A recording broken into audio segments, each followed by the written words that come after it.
Here we go. I'm going to go ahead. I found it. Record. Okay. We're now recording. Sorry about that. So for those of us just joining us now, this is the new contract checklist information for fiscal year 2024. And I was just showing everybody from the OME-RESA knowledge book, going back a step, which is accessed right from our website, OME-RESA.net, support, knowledge book. And that'll take you to our OME-RESA Help Desk knowledge book. And under fiscal redesign, we have section 8, which is our payroll or USPS checklists. And then subsection of that, 8.7 and 8.8 are new contract checklists and salary notice documentation. If you were to click on that new contract checklist link, it takes us to here where we have links directly to the SSDT documentation, as well as some other additional downloadable information here for you too. The SSDT checklist appears like this, but we also do have a Word document as well to try and make that a little more user-friendly. This is right where you picked up.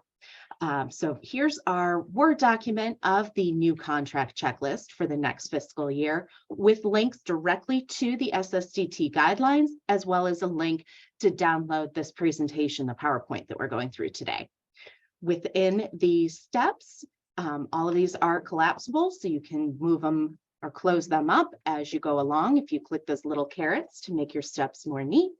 And they do have tick boxes so you can check them as you go along so you don't lose your spot. All right, and let's go back to our PowerPoint and let's go ahead and get started then with the new contract information. So I am not going to show this in PowerPoint presentation because I want to be able to flip back and forth as we go along. We're going to be using some of the Word documents I mentioned. We'll be using SSDT documentation live from their wiki, and we're going to be working within a demo instance. Now, the demo has all anonymized data, so you won't see any personal information, but we'll be moving through as if we're actually in a live environment. So you can see what the process of building new job calendars, building new contracts, activating those contracts, and then generating the new salary notices looks like. Okay.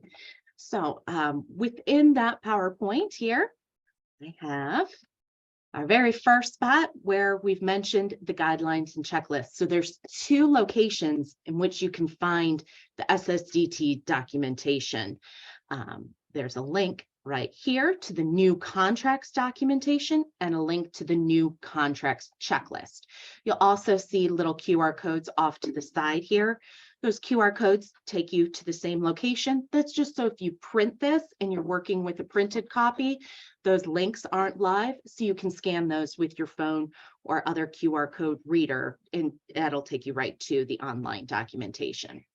So let me go over to right here. So we have the new contract checklist that I mentioned, and then we also have the SSDT documentation on new contracts. We're going to be working in and out of this throughout the day. As you can see, there's a lot of information in here. So once you have specific questions past the overall process, this is a fantastic place to go to find exactly what you're looking for. And if this doesn't work, feel free to put in a ticket. That's what we're here for. We can help you find the answers to any questions that you have along the way. Another great resource that's going to be available for you to answer questions on new contracts, as well as any other questions that you may have with the redesign applications or the documentation associated with that, is the SSDT YouTube channel. And I've got a link right in here. So you can click that and it takes us out to the SSDT channel under YouTube. Now they have tons of videos on here that are super helpful. Right there is their new contract presentation. We're not going to go through the whole hour and 14-minute video of this, but it's a fantastic resource. So feel free to use that. And if there's any other questions on things you have along the way, you can utilize the search function on this. So say we want to look up the SSDT documentation, their video on salary notices. If I type that in, right there's the video they put out a month ago showing me some information that they feel, oh, sorry about that, they feel is helpful on salary notices. So that's a great thing to view as well. Okay, so let's get back to our PowerPoint here. Oh, I'm sorry. I also do want to mention these important 9 little dots here for the YouTube channel. You don't need this link to access it. If you were on any page within the SSDT documentation, you'll see the little 9 box mark up here, similar to a hamburger menu in the upper left-hand corner. If you were to click on that, there's links to take you to their wiki homepage, but also right there to the YouTube channel. So that's another shortcut way that you can access that for the SSDT videos. Okay, so now that we know where to find the information online through the SSDT, I did briefly discuss our OME-RESA knowledge book and how to access that. And there's links again to the documentation right in the Word document that was sent for the checklist too. Let's go ahead and actually get started with processing new contracts. Just a quick overview here. There's 5 steps, basically. That's the simplest way to break it down into building new contracts for the first fiscal or the next fiscal year. Step 1, we want to look at the job calendars. We can't set anything up for the next fiscal year if we don't have any work days for the next fiscal year. We have to have job calendars set up in order to set up those compensations for the next year to move forward. So before you even make new contracts, you need to have the job calendar set up. Then step 2 is actually processing and generating your new contracts for the next fiscal year. 3 ways to go about processing those contracts, and we'll go into each one: mass copy, import, or just build your own brand new. And we'll go through each of those. Then once we have our new contracts, you want to run reports on those to make sure that all of your numbers and your figures look correct. Step 4, after that, we want to work on our non-contract compensations. And then finally, we want to activate those new contracts.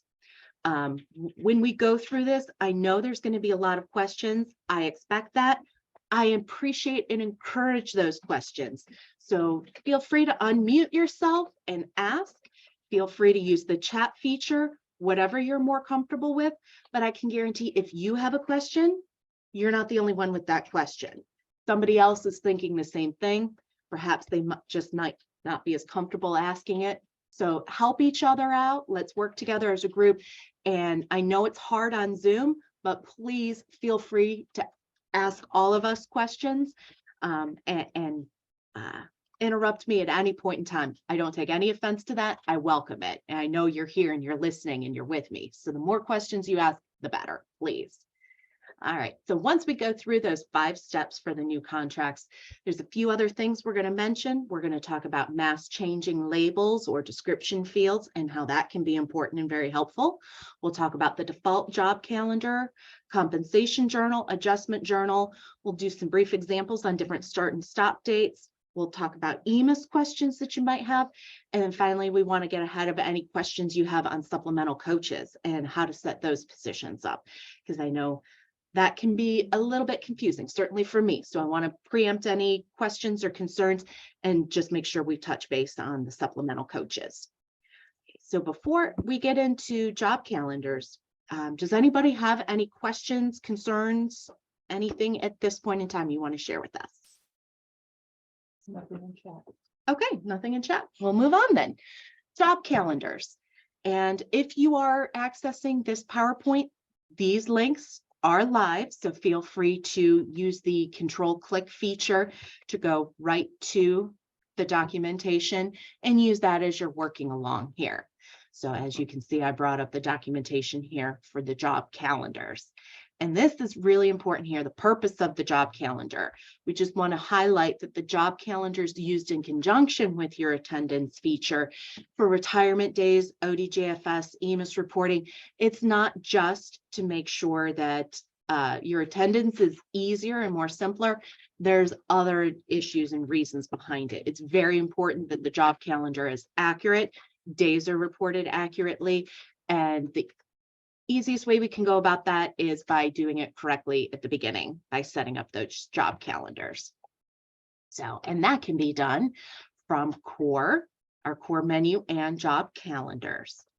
Another point I want to note here, this little asterisk, if the job calendar field is not filled in when you set up your new contract, be aware that the job calendar for the compensation will be the one associated with that pay group. Often we have different job calendars used within the same pay group. So be aware that it's not always going to be the job calendar you want if you don't fill that in. So it's very important that the job calendar be assigned. Oh, and I apologize. Let me turn that off so we don't have to hear that. Okay, sorry. I know, I'm sorry. My apologies. Let me log out of my WebEx so we don't have to hear and see those little dings throughout the way. Okay, sorry about that. All right, back to job calendars. So as I mentioned, those, and let me bring up my demo here. Oh, and refresh that. We've logged out.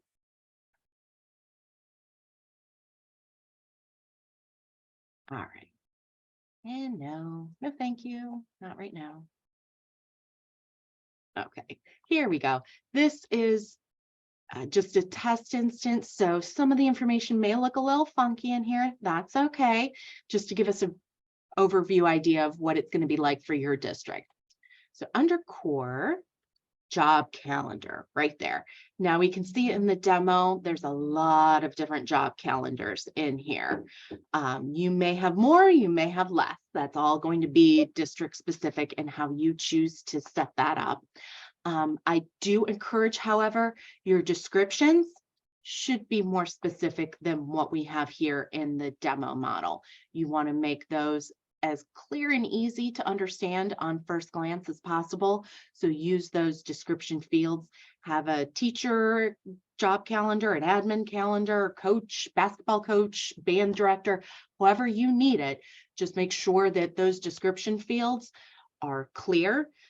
Because when you go to use these job calendars, you may think now when you set it up, you know what it is, but that doesn't mean everybody else coming along the way after you will know what your little shorthand is.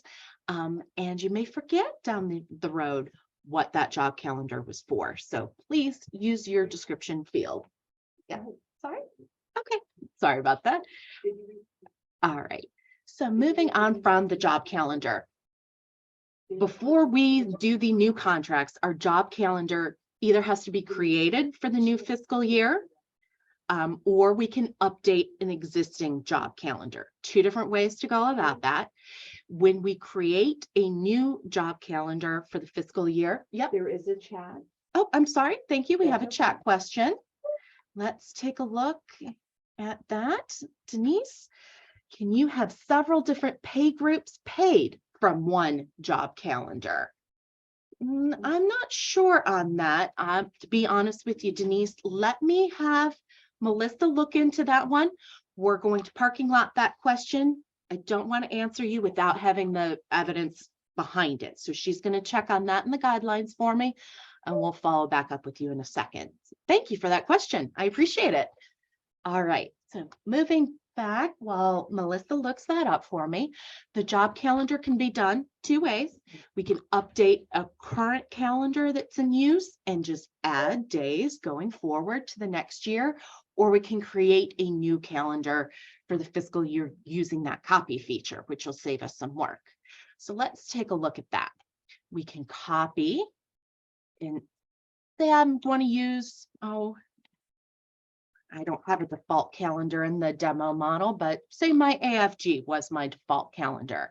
And I want to make this for the new year and add in some dates. And I want to copy it to a calendar here and a calendar here. Copy that over. And there we go. I have some new ones that were just copied, adding the dates that I had And I'm going to go through and select those with the start date. Oops. Oh, I'm sorry. We want to make sure we're in the right year. And I want to go ahead and add work days now. I can go ahead and do a mass update and add all those work days in. And there's my little bar at the top showing me that it's working and it's thinking and it's trying. That little engine that could's trying to go up the hill. Sorry about the delay in that. Okay, normally it wouldn't take this long, but it's training and it's a demo. So of course it's not going to function the way I want it to right off the bat. Sorry about that. I couldn't find the answer to that question. I just put a ticket in the SSD. Okay. Follow up on Denise's question. Denise had asked, can you have several different pay groups paid from one calendar? I have an update from Melissa that the information for that is not answered within the SSDT guidelines. So rather than answer you incorrectly, she went ahead and put in a ticket to the SSDT. We should have a response back on that, hopefully by the end of the day. When we do, we can go ahead and update everybody because that's a great question. So we all want to make sure we have the correct information. We're all on the same page. So we'll let you know as soon as that is complete. All right, and it looks like my job calendar has processed. So let me go ahead and take a look. Oh, there they are. There's my days. I did a mass update and it went ahead and added everything. And now I can go through and just update my particular days. Say this one, 4th of July, I want to make a holiday. And we'll say Labor Day, we're going to honor the Monday after that and go through and make my updates here. Note for your Christmas break, your holiday break, your non-work days that your district has built in, go ahead and take care of those. And then the important thing is to hit my save. Always hit save. Even if you think you already hit it, go ahead and hit it again because you would hate to do all of that work and then lose your work. So you may hear me say a couple times, calculate and save. So when it comes to creating your job contracts, your new contracts, you always want to calculate and you always want to save. So please make sure you do that, utilize that save feature. So now I have my calendar updated here. Excellent. So you want to go ahead and do that with all of your job calendars for the next year. Go ahead and add dates to an existing calendar or go ahead and create new ones copied off of the old ones. Whichever system works best for you. It's really a matter of preference. I prefer to update the existing one, but you may choose not to. As I mentioned, those job calendars, though, are so important because they're used in conjunction with those attendants for ODJFS, EMIS, your retirement, whether that's SCRS or SERS, so important. So please, before you dig too deep into your contracts, go ahead and do that legwork and make sure that your job calendars are created, correct, and up to date. So important. All right, and then if you're not sure if you did it or you want to double check everything, always good to double check, I want you to go ahead and run a job calendar report to make sure that your job calendar looks good and all of your days were on there and you didn't miss anything. So let's see how to run our job calendar report. From reports, this is what we call our canned reports. These are SSDT enhanced reports under this reports menu. So I don't even have to go in my report manager and find it. All of these right here are non-modifiable on your part, but that's because the SSDT made them as good as they can, enhance them so that they run quickly and efficiently. And I'm going to go ahead and select my job calendar report, and I can select when I want to run this for. And since I played around with this yesterday, my dates are already in there for the next fiscal year. And I selected all of these calendars. If you only want to run, sorry, there we go. You only want to run a particular job calendar report, just select that one. So I think we did the AFG calendar, so I'm going to go ahead and generate a report on that one. And let's take a look at my report. There's my work days. There's all my W's. You can see the H's that I updated in there for my July 4th and my Monday, the 4th of September. And if I had taken the time and processed this as I should and update the whole year, you would see those noted in here. At the summation of every month, we've got our work days noted, our holidays, just like you would under the core job calendar menu. So excellent thing to do, run that job calendar report. I know some of this is tedious work, such as setting all of this up and running all of these multitude of reports, but trust me, please, when I say that the extra legwork is going to save you so much in the long run, because it's easier to run a report and check and find a mistake up front and resolve that rather than find a mistake down the road after you've activated contracts or after you've paid somebody on a contract. Then it can be very difficult to undo those errors. So try and find them up front, be proactive, and future you will be very thankful. So good job for that. Okay. And also I want to make note here, if an employee's pay group needs to be changed before creating contracts, you'll go to the core positions and update the pay group at that point. Okay, so moving on past job calendar. Now we want to go ahead and actually start those new contracts. There's 3 ways to go about creating new contracts. If we were to look at the SSDT documentation here, let me get rid of some of my extra tabs. Well, I'll get back to getting rid of those tabs, I suppose. Sorry. All right, let me close that, close that, close that. And here's the SSDT new contract checklist in step 2 right here. This is the whole process of making those new contracts. There's a lot more information than what's in here. So I do encourage you to also utilize the guidelines for new contracts, not just the processing checklist, but use the new contract guidelines too.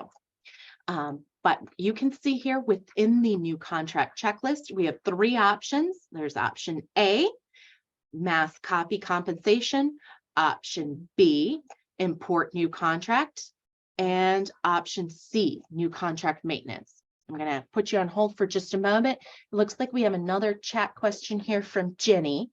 Jenny says, can you go over how to update the job calendars when we have to tweak it because the dates can't overlap for pay periods? Oh, and she gives us a good for instance here, so thank you for that. For instance, our teachers come back on August 4th, but the last pay period for the last pay of the 22-23 school year doesn't end until August 26th. Okay, and I'm going to be honest with you, Jenny, I get confused on these start and stop dates and when they overlap too, so I really appreciate this question. Oh, Melissa's looking at me. I'm sorry. I apologize. Did you want me to jump in, or she wants to go ahead and jump in. So I'm going to go ahead and hand the ball over to Melissa, and she's going to discuss our start and stop dates here. She has a lot more confidence. Okay. It's not that I have confidence. I just wanted to, I don't want our people in the training to get confused. Jenny says it's about the job calendars, and the dates aren't the job calendar. That's the issue. Her issue is going to be on the compensation start and stop dates for the fiscal year 23 and fiscal year 24 contracts. So I just want to make sure people don't get confused what she's saying. You can add your job calendars. That's not a problem. Jenny, if it's okay with you, I know that Bree is going to address compensation start and stop dates and overlapping and such further into. So if it's okay with you, we're going to wait till then to go over the dates. Okay. All right. Well, thank you very much for that, Melissa. I appreciate it. That's a very good point, though. And yeah, we are going to have a couple different scenario discussions at the end. She's correct, though, that the pay date and the compensation start and stop date are the things that we want to focus on. Make your job calendars match the actual work days, though. So don't worry too much about overlapping. They shouldn't have an overlap job calendar because you're not going to have one compensation overlap with another compensation where the stop date of compensation fiscal year 23 is after the start date of compensation for fiscal year 24. So the job calendars won't overlap, but the pay period certainly can. So we will get into that. Good question. Thank you so much. Yay. Okay. So back to the 3 points for processing new contracts. As we mentioned, there's mass copy compensation, import new contracts, and new contract maintenance. If you were to use the Word document that I sent for the new contract checklist, you'll see those in here as well. Option A, option B, and option C. If you're going to select one of these, you can go ahead and close the caret on the others just to try and make it a little easier for you to view. I'm going to actually start with option C, and we're going to go through step 1, step 2, C, 3, 4, and 5. And then we'll go back and we'll cover step 2A and step 2B. But I think 2C, this new contract maintenance, is going to show us each of those cells within the new contract, and it's a good base to start from.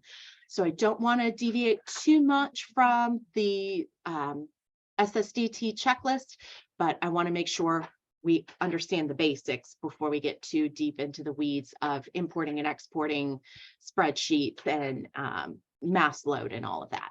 Okay, so let's move on from here. Oh, and I do want to draw attention to those different options. Those do correspond with the tabs on the new contract. Let's see, if I go to processing new contracts within our application, those options correspond with, oh, sorry, my instance is running a little slow today, so sorry about that. Those correspond with these tabs here. Here's our option C, new contract maintenance. Here's our option A, mass copy, and our option B, import new contract. And then here we have a tab for salary notices, which is what Lori's going to review for us in a little bit here too. So that'll be great. Okay, moving on then to the copy new contracts. Just some overview here. The new contract is going to create a new contract from an existing compensation when we use that copy new contract button. This is great if you want to create a new contract for one employee or just a couple employees, because you're going to be doing one employee at a time. We can't use this for new contracts, so keep that in mind. Please don't try to use that copy new contract on a non-contract, and you can only do this for unarchived positions. It will not show archived positions when you try to copy just one contract at a time. Also, you want to do your legwork up front. You want to know your contract start and stop dates before you get started. You just like you want to know your new contract amount, what that person's going to get paid for the next year. You want to know for what time frame, what's going to be their start and stop dates, and that's going to vary. It obviously won't be the same for everybody within your district. So be organized and get that information together up front. And then now is the time where we want to select those new job calendars if you created one. Also of note, the new primary compensation flag and the new stretch pay indicator flag, that's where the little boxes are checked. They're not going to be auto adjusted. Yeah, they are not auto adjusted. So keep that in mind. You want to verify those with your eyes each time. And also important, save, hit the save button. As I say here with my little joke, seriously, save yourself the headache.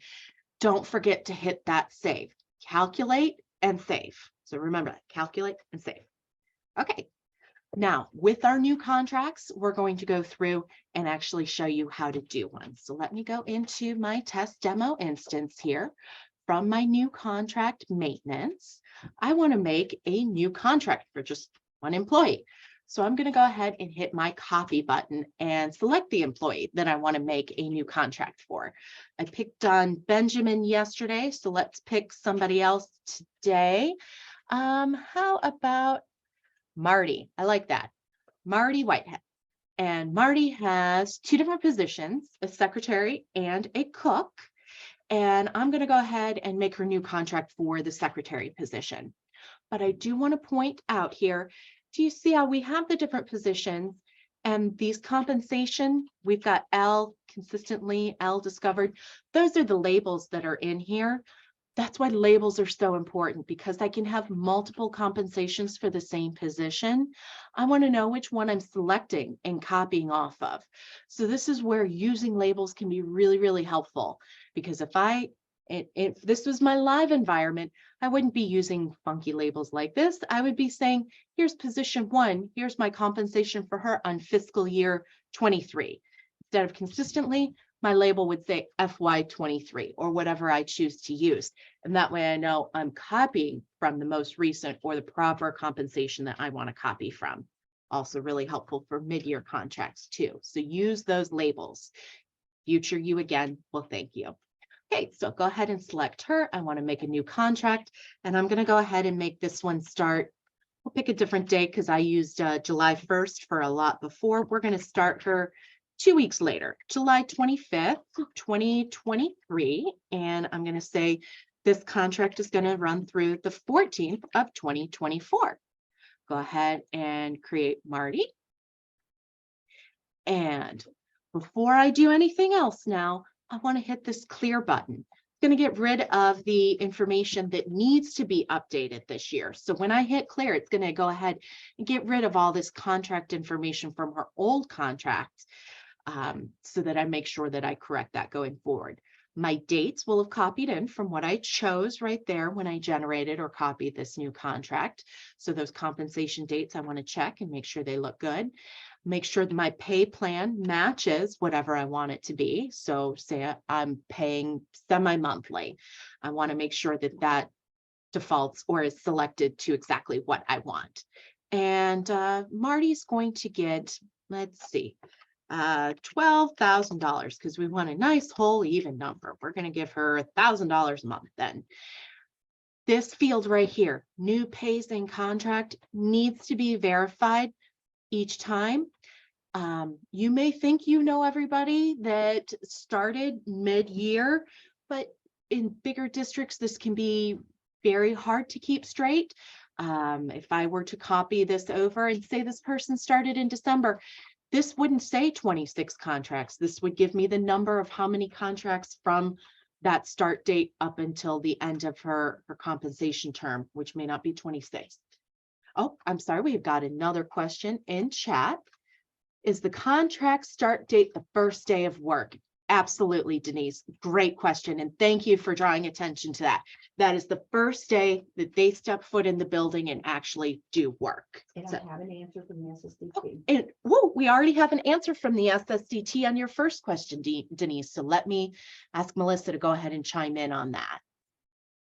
Okay, they got back to me and said, yes, a district can have several pay groups attached to the same calendar.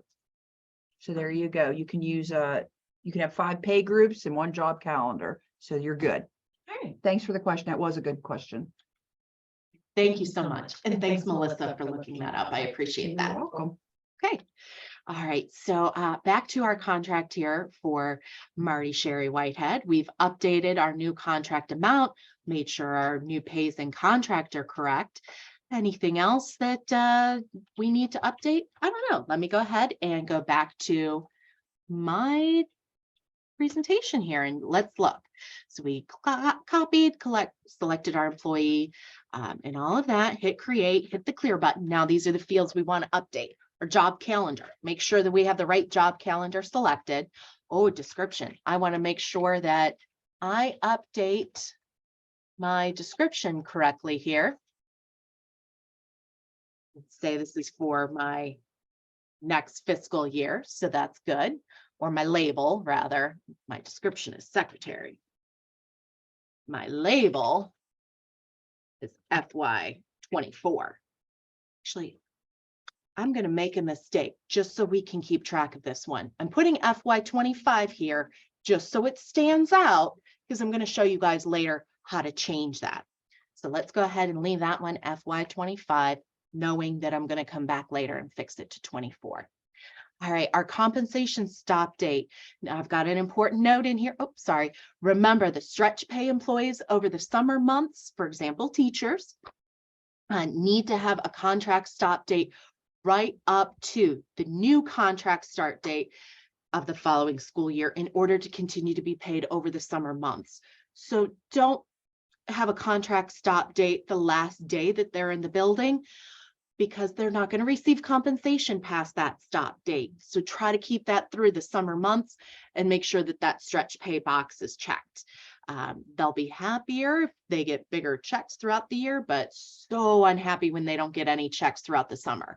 So make sure that if you're using stretch pay throughout the summer months, that your compensation stop date butts up to the end of that.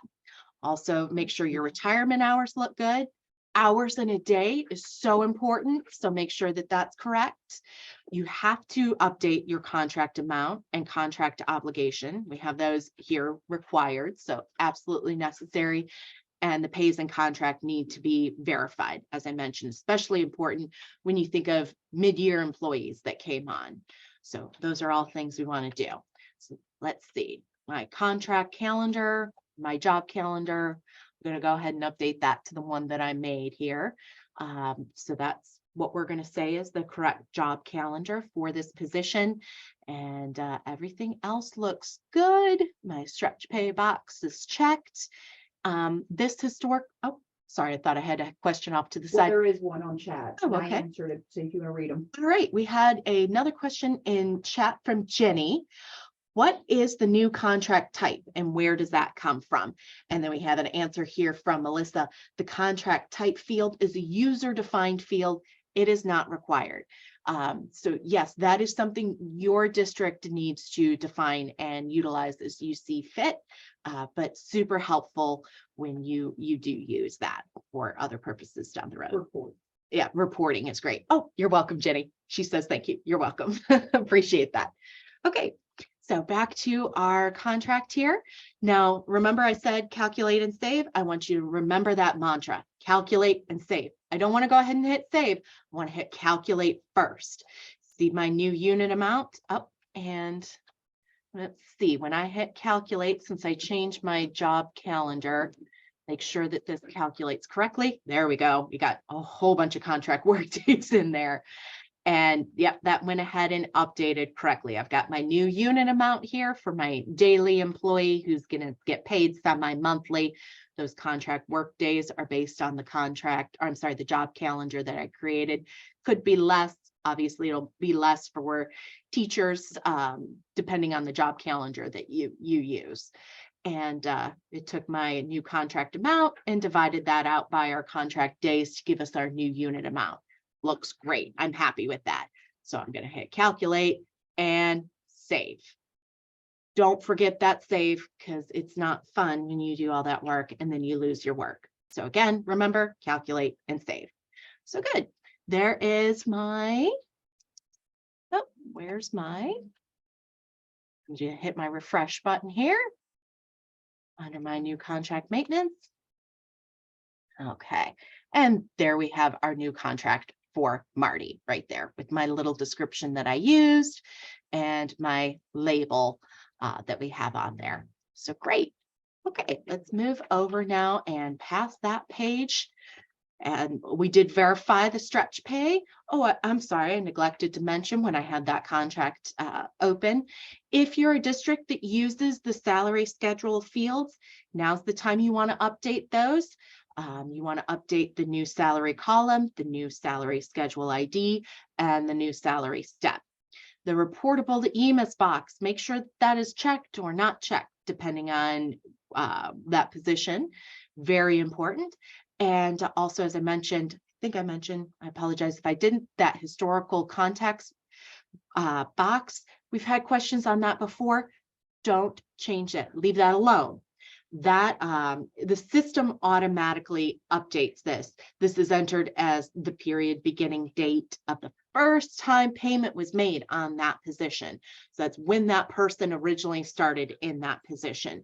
The system doesn't want to lose that date. So don't change that, even though it says new calendar start date.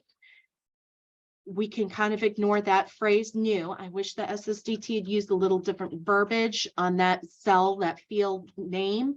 The important thing for you to know is You don't need to change it. Don't worry about it. You're updating your contract start and, or your compensation start and stop dates. Those are the dates that you want to change. Okay. So let's move on here. So we hit our calculate. Everything looked good. So I went ahead and hit save. If you hit that calculate button and something doesn't look right, review it. And if you say, oh my goodness, I totally screwed this up, you don't have to start from the very beginning. Just hit clear like you did before, and it'll clear out those fields, such as the compensation amount and the contract work days, and have you start over again. So you don't have to start from scratch. Just hit clear and move on, and you'll be good to go. Just as long as you remember, save, calculate, and save. Okay.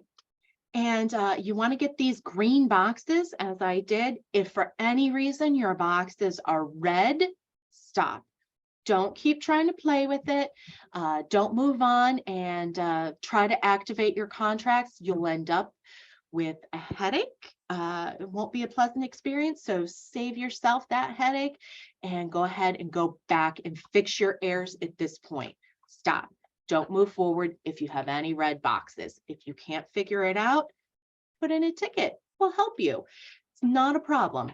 When you get an error message, there's usually in this spot right here, a little expand box.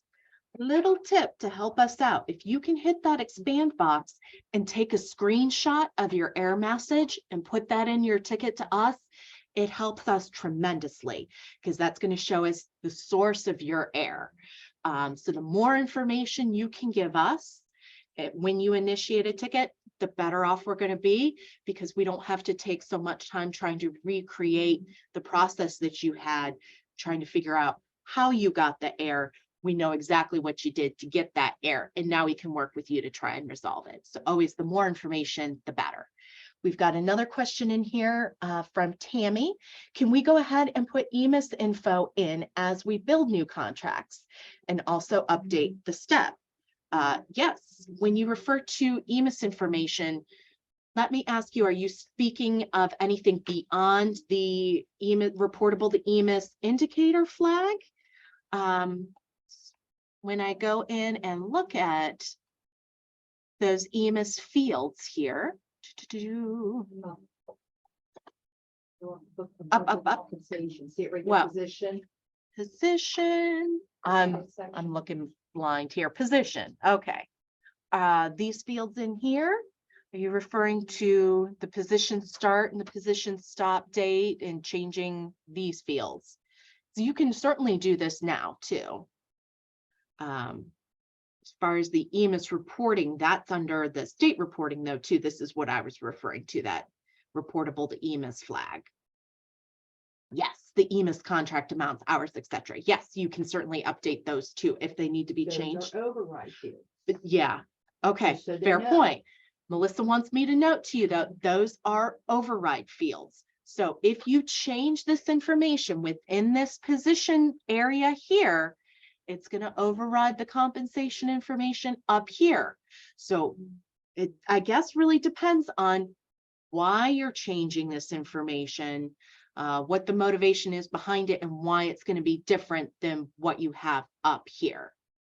Okay, so your reasons behind that are going to be an indicator whether you should or shouldn't, if that helps answer your question for you.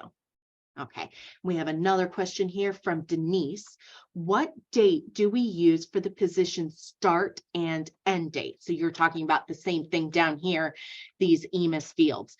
You don't need to update those fields. Those can remain blank. This position start date here should be pulling from my historical context date down here when they originally started in that position. That's not for this year.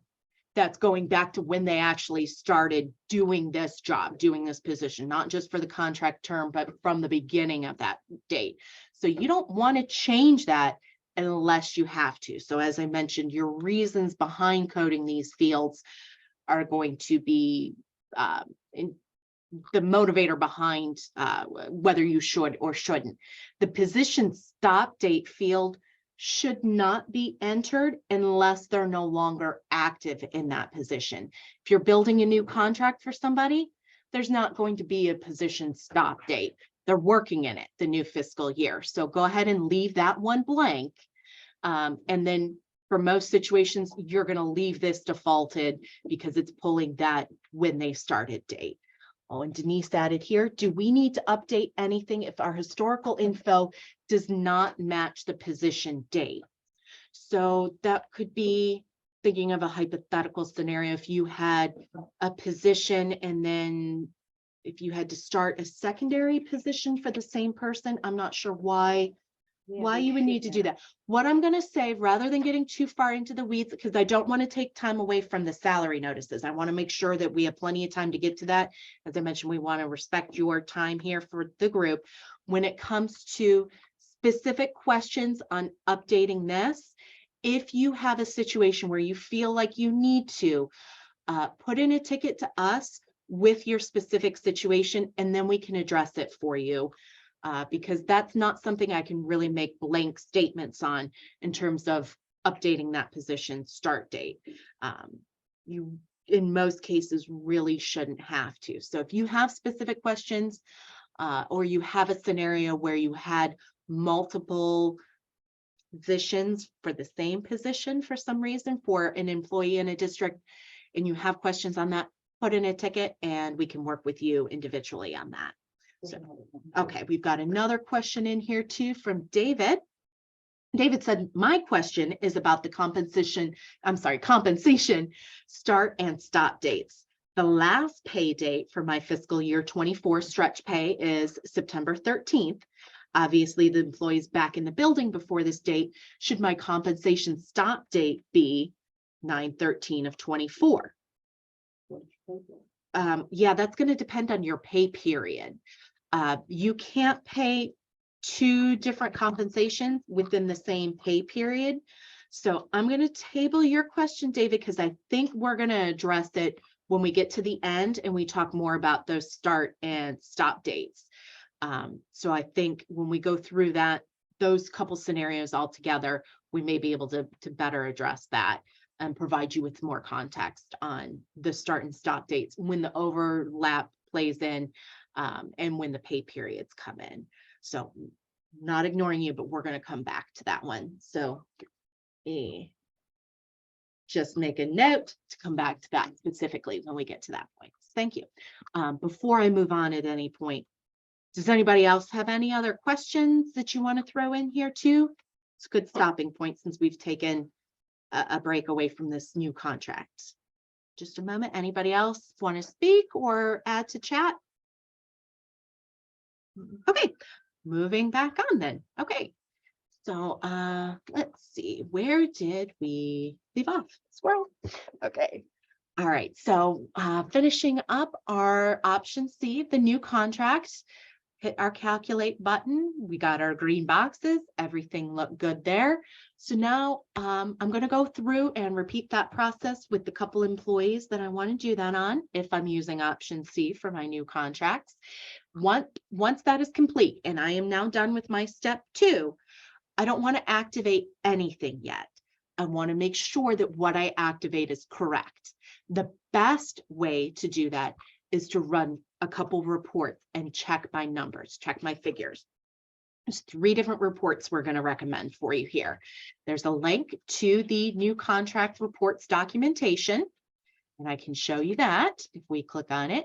Here's our new contract information, and SSDT has a couple different examples for you. But I'm going to tell you the 3 that we recommend: new contract reports, new contract summary report, and the SSDT new contract payroll account. Here's our action. I'm going to ask you to run each of these reports before activating your contracts. Don't just do 1, don't just do 2. Please do all 3. If you have an error, now is the time to spot it, because once you activate a contract and you pay on it, we can't go back and start from scratch again. So please check these now. If you're comfortable with reports, we have several people who are great at running reports, and kudos to you. I love you guys. Thank you for that. Be aware at this point, With those last two, the new contract summary report and the new contract payroll account, you can add filters into those reports. So you can run those reports for specific pay groups if you want to do that. So that's an excellent thing to do as well. If you want to filter those down and scale down your reports, you can certainly make those modifiable. So let's take a look at those three. Our new contracts report is the one report that's not going to be under Reports Manager. This is an SSDT enhanced report or a canned report. That's going to be under our reports, straight to new contract report. When you run this, it's going to show everything that's under maintenance new contract. So take a look at my example down here for Margaret. And when I run that report, look at all the information it shows, everything from that new contract that we generated. So as I said, that's under the canned reports, and look at that beautiful report there with all that information. That's going to be a good one to run and then archive, and you can go back to as well. Second report I'm going to ask you to run is the new contract summary report. This one is not going to be under our canned reports. This is located in the Reports Manager. This is going to show a summary of the employee with the grand total at the bottom. I'm going to caution everybody, please, at this point, do not just run the report and scroll to the very bottom and check your total number against what you think your total number should be and say, oh, they match, I'm fine. You're not necessarily fine. I'm going to ask you to take the time, please, and go through each of these employees and make sure that those contract amounts look right. If you transposed a number here or there, now's the time to catch it and make sure that all of those look correct. So don't just check the bottom, take the time and go through. If you're a paper and pencil person, we love you, you're great. Go ahead and print those and use a ruler and go through line by line and compare those numbers and make sure that everything looks good. All right, and then our third one is going to be the new contract payroll account. Running this, it's going to show us what account we're paying each employee out of for those contracts. This is a fantastic point right here. Look for old grants. This is something that could have expired at the end of your current fiscal year. It's not going to be able to be paid out of next fiscal year. So now's a great time to catch those. Did you change any of your payments? If somebody, for instance, changed positions and now they're being paid out of a different account, you want to make sure that you catch that. Don't pay them out of the old one because you will run into balancing issues later on. So please make sure, rather than doing a whole handful of adjustments later on in the year, that you check this and make sure that the payroll accounts that you're paying them out of are correct. So once you run those reports, we're now done with step one, checking the job calendars. Step two, generating those new contracts. Step three, making sure those new contracts look right by running our reports. We're going to go ahead and generate some some compensations for non-contract employees. No questions at this point? Okay, good.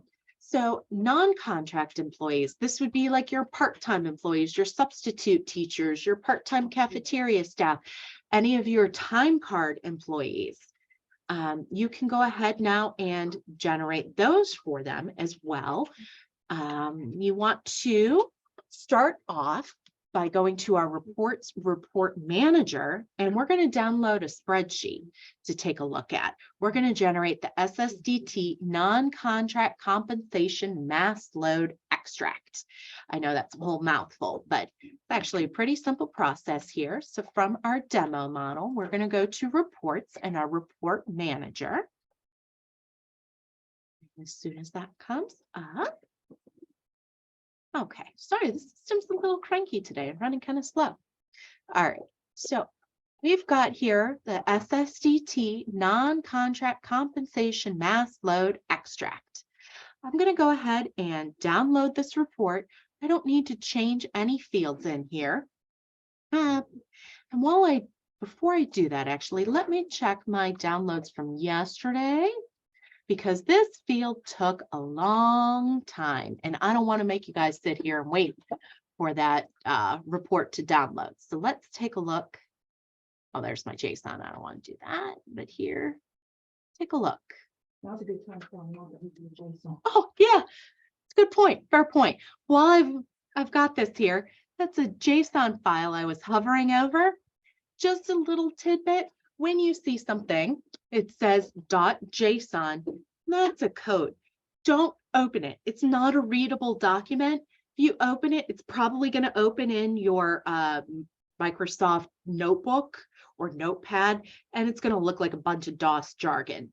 It's supposed to. It's not supposed to be readable for you. It's readable for the application, not for humans. So don't try to download and open a JSON file because it won't make any sense.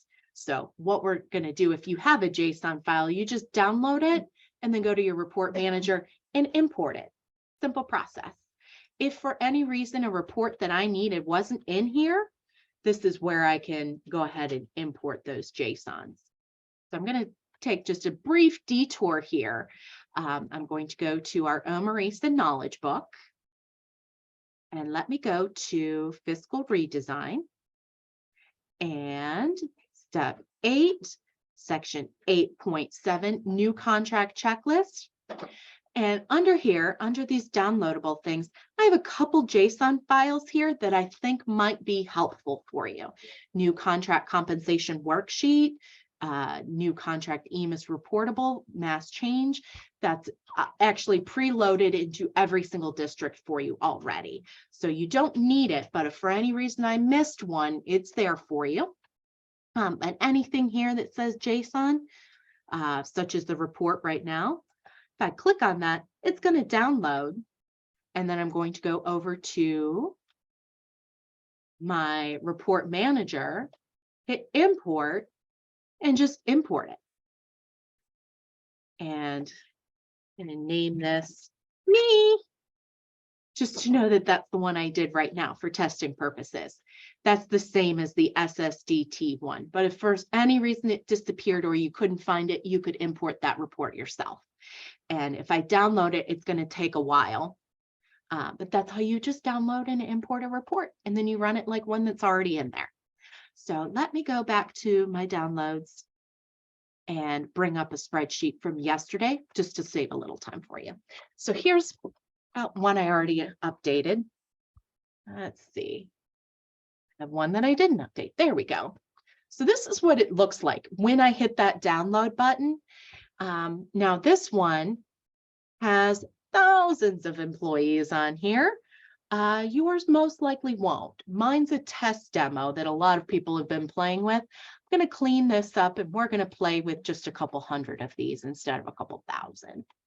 So let me go ahead and make this easier solely for demonstration purposes for us to work with. And let's take the first 30 employees. Well, there we go. And let's just cut them and get them out of here. Oh, my goodness. Ignore my Excel skills. They're obviously rusty today. All right, let's go back. Highlight all these. Let's deal with a couple 10s. Okay. All right, and there we go. Much easier to work with. Okay, so we're going to deal with just these employees then. So here's my non-contract compensations that I have in my demo model. And I want to make some changes to these and just go ahead and import these for the next fiscal year. So what I can do now is I need to change. Let me expand all of these. There we go. And I'm going to go ahead and change my start and stop dates, not my calendar start and stop dates. Let me take a look at what I did yesterday just to confirm. Yeah, my date range start date. That's the one I want to update. Okay. Date range, contract start date. Oh. Sorry, I think that was the different one I was working on. Okay, but at this point, I can go ahead and update my contract start date and my contract stop date. And I'm going to copy this and apply it to all of these. Same thing over here. Yep.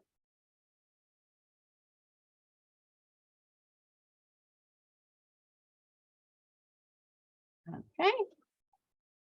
Shift and paste. All right. And now at this point, the STRS, can I have a field for that? No. Okay. Is that a different spreadsheet we were working with yesterday? What about? The STRS advanced field cannot be blank. Right. I don't see an STRS column on here for my new contracts. It was. Keep going. Mm-mm.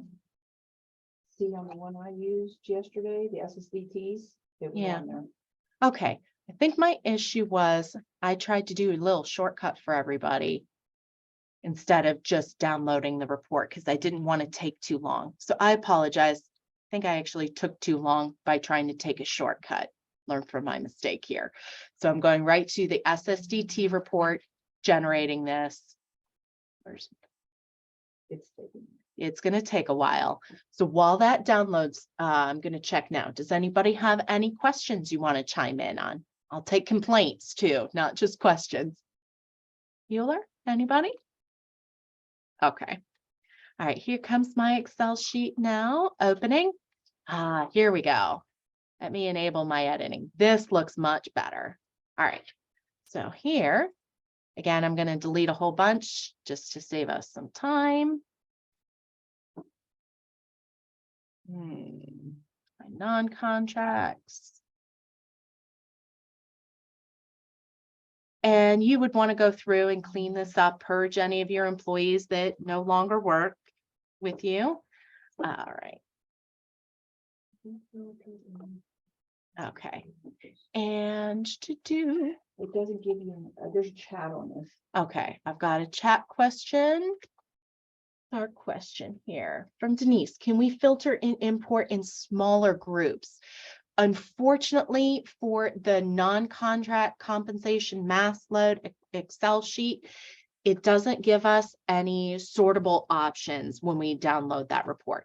So what I mean is if I go here and hit the download button, I have no query options that I can select. So I can't modify this and break it down any smaller.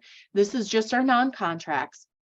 So it's not every employee that we have, but if you want to take your non-contracts and make a new compensation or contract for them for the next fiscal year, you're not going to be able to just pick and choose and modify this report. So if you are one that is very apt to building reports, you can take this report from the SSDT and you can modify that and you can add your own filters.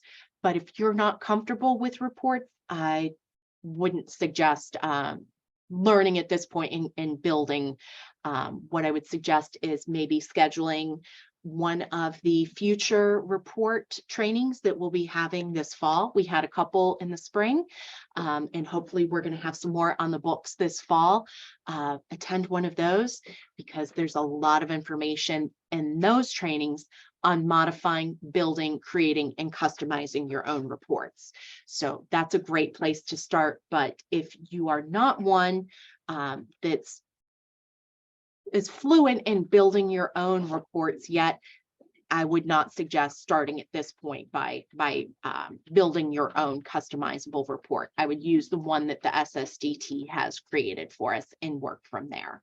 So sorry, Denise, hopefully that helps answer your question for you. All right, I'm going to go back to my spreadsheet here, and now I'm going to repeat the process on the correct spreadsheet of updating my years. This one's going to run from July 1st through June 30th. And I want to apply that to everybody here. So I'm going to copy that and drag it down to everybody in column P. And same thing with my stop dates. Okay. All right, and this is where I want to mention, there's my STRS advanced field I was looking for. This field cannot be blank. If that field, the STRS advanced field, does not have a true or false in it, you're going to get errors later on with the spreadsheet when you go to upload that. So just be aware. So update your start and stop dates. You can go ahead and update unit amounts at this point. If this person gets paid $80 a day and now they're going to get paid $82 a day, go ahead and update that. This one makes $6.08 an hour, but minimum wage is raised to $8.15 for them. We're going to go ahead and update that. This person makes $2 an hour. Well, I feel very bad for them. I want to add a zero. I'm going to give them $20 an hour, whatever the case may be. You go ahead and update all of that. Once your spreadsheet looks good and you've updated that as you wish, you can then go ahead and save that. Got my mess too. And let me go back to my presentation so I can show you what we're going to do now. So I've made my necessary updates. I've changed any labels. Oh, yeah, label. Good point. My label. I want to make this fiscal year 24. So that way I know what this particular one is for. And let me go ahead and apply that to everybody here. Oops. There we go. Excellent. So label, date range, unit amount, save it in a CSV format. Let's see which I have and make sure I'll save as, we'll go ahead, save it in my downloads. And let me save that as a CSV. Which one am I using? CSV, comma eliminated. There we go. Okay, save that. Excellent. And now the new contract is going to override any existing contract listed in the employee compensation. I don't need to worry about it completely replacing because those start and stop dates are what's going to take precedence. So now, I want to load that in. So I am going to take my spreadsheet here from my live instance, or I'm sorry, from my demo instance. Demo. Oh, we've got a phone call. All right, sorry about that. Someone else has it. Okay, there we go. From my demo, utilities, mass load. Now I'm going to choose that CSV file that I just made, and I want to import this into compensation. Extremely important. If I choose somewhere else, it's gone. It's not where I want it to go. I want to go ahead and load this now. And fingers crossed, toes crossed. Yay, it worked out for me. Records loaded, 29, errors, 0. If I open this, it's just going to tell me the exact same thing. Here's my report. I had no errors when I went ahead and uploaded that. So we should be good to go now. My non-contracts are taken care of as well. All right, and going back to where we were, just to recap, we did step 1, the job calendar. Step 2, created our new contract. Step 3, we ran our report. Step 4, took care of my non-contracts. Now, moving on, I can go ahead and activate those. At this point, I'm not going to activate them yet for our demonstration because Lori's going to use these new contracts under processing, new contracts. There's my new contract maintenance tab. There's my new contracts. If I wanted to update them or activate them rather, and make them go live, I just highlight and hit activate. I can do all of them at once, or I can select just particular ones. Once I hit activate, we'll go ahead and activate at least one here so you can see. We're going to take Alice Lindsley. If I go ahead and activate her, this is what I get, this little box. Are you sure you want to activate this one contract? This is always going to default to yes, this checklist, or I'm sorry, the checkbox being selected. It's going to transfer the primary compensation flag to the new compensation. Don't let that part trip you up. That the new compensation or primary compensation flag is used primarily for reporting purposes. It's not going to impact much functionality for you, but just know that that's always going to be selected yes. So I hit activate and we're going to see Alice disappear. She's gone, but I've got some good boxes. They look green. Alice's new contract is activated and good to go. Even though she's still active in her current compensation on the current contract and it hasn't ended yet, I can go ahead and activate the new one because those start and stop dates don't overlap. Her new compensation is starting after the old one ends. So we're good to go when it comes to EMIS reporting. It's not going to be an issue that she has two active compensations because only one is truly being paid on right now. So just to show you how we actually activate. But just a tip, don't activate everybody if you want to do your salary notices now. And I'm going to have Lori in just a moment go ahead into the detail of how to generate and create those salary notices. There's two ways to do that, but if you activate your contracts, you limit yourself and you only have one way to go about generating those salary notices. So just a little tip there for you guys. Okay, when I activate them though, the old contracts pay off to the compensation stop date. As I said, they're not actually being paid on those two at the exact same time. And the new contract starts when the compensation stop date includes the beginning and ending payroll dates. So again, those start and stop dates we'll touch on in just a minute and go back to David's question on that too. But I want to go ahead and keep moving on so that I can get through all of our material here and still have time for the salary notices. As I said, you can activate all the contracts at once. And there's our little box that pops up. You should receive that. So that looks good. So at that point, then you're done. You've gone ahead and done all 5 steps. But I want to explore those other 2 options. Going back to step 2, as I said, there were 2 other ways to do that. Instead of just one employee at a time, we have 2 other options that you probably will find very beneficial. We have our mass copy compensation and importing new contracts. So let's just take a quick couple moments to review how to do those 2. Looking at our mass copy new contracts, that's going to allow you to copy every existing compensation that's out there. You're going to take all of them and copy them all into a new contract and then go through and update those.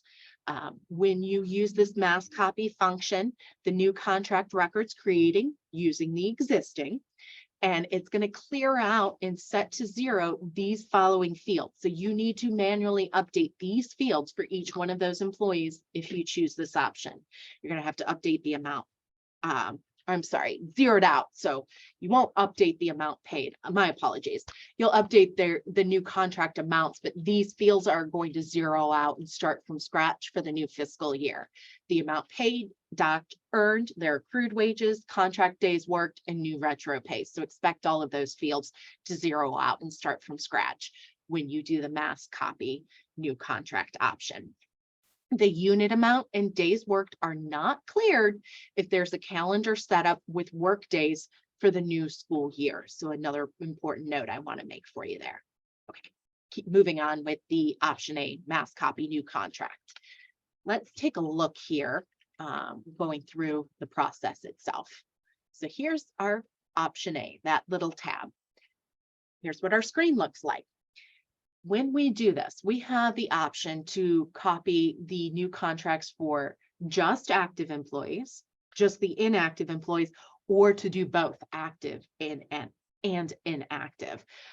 It's very possible that you have inactive employees that you still want to generate new contracts for next year. So make sure that the option you select is appropriate to your situation, what you want. I'm going to use active right now just for simplicity's sake. But notice these additional boxes here. Do you want to include any archived employees? Do you want to include any archived compensations? Those will not be included if you do not select those boxes. If you select that, you can choose your as of date. For instance, I want to include archived employees that have been archived since January 1st. And I would go ahead and key in that date. But for simplicity's sake here, job status active, I can select all of my pay groups and copy those over, or I can select just one or two or a small handful. Let's see, I feel red today, so I'm going to go with red 16 for my pay group. Yours will probably say cafeteria workers, athletic department, band teachers, secretaries, 260 employees, whatever your current pay groups are set up to be. That's what you'll see. Again, mine's weird because it's a demo situation, but I'm going to go ahead and copy over all of the contracts from my red employees. And I'm going to make these effective. Oh, let's use something different now. September 1st, 2023 to August 30th, 2024. And if I hit my, I'm sorry. Oh, okay. My apologies. I thought I was being interrupted. I'm sorry about that. I'm going to go ahead now and hit my bill. Oh, no compensations are selected. Oh, why don't I have any employees in there? Well, let's pick somebody different. Red 16 wasn't working. There we go. That pay group was empty. Here's my red 13. Look, I have 3 employees within that pay group that show up underneath my window here. 3 compensations currently selected. I'm going to go ahead and build new contracts on those 3. So let me hit my button. And now they should show up under my new contract maintenance. I go back to that tab and I can tell them right away by looking at those labels. Those 3 stand out for me. So I'm going to go ahead at this point and update those and put in, whoa, that's a nice salary. I like that. I could be a custodian for $70,000 a year. Let's say that he got $1,000 or she, whomever this is, got $1,000 raise this year. And let's see, we're paying bi-weekly in 26 pays. For some reason, I'm going to change this guy to semi-monthly. I'm moving everybody from bi-weekly to semi-monthly. Need to change that to 24 pays. Just like doing each one individually, I want to go through and make sure that all of these fields are correct, that I have the right job calendar selected, that the compensation dates are what I told it to copy over, that my label is updated for my new year, and my amounts are updated, my reportable to EMIS flag looks good, and then everything else that needs to be updated should be updated. At this point, what are the 2 things I need to do? If everything looks good so far, calculate and save. So I hit the calculate button, everything looks good, they're just warnings. Contract, okay, just letting me know what's been updated and did I really need that to update as it should. And now my new unit amounts there, my contract work days look good. I'm going to go ahead and hit save, calculate and save. Okay, and that one's been updated. So I'm going to do that with everybody going through. And in your situation, once you do that, here we've done this part. You're going to enter the new contract start date, new contract stop date, select the, I already did that, showed you that, how we did that here. Sorry, moving on. And there they are under the new contract maintenance window. And okay, good. So I want to update the fields on the selected employees if I'm going to purge anybody. Okay, good. So I went ahead, say I updated everybody. My window looks good. I will get to this point and again, run my reports just like I would in step 3, run my reports, then take care of my non-contract compensations. And then I'm going to go ahead when it's appropriate and activate those new contracts.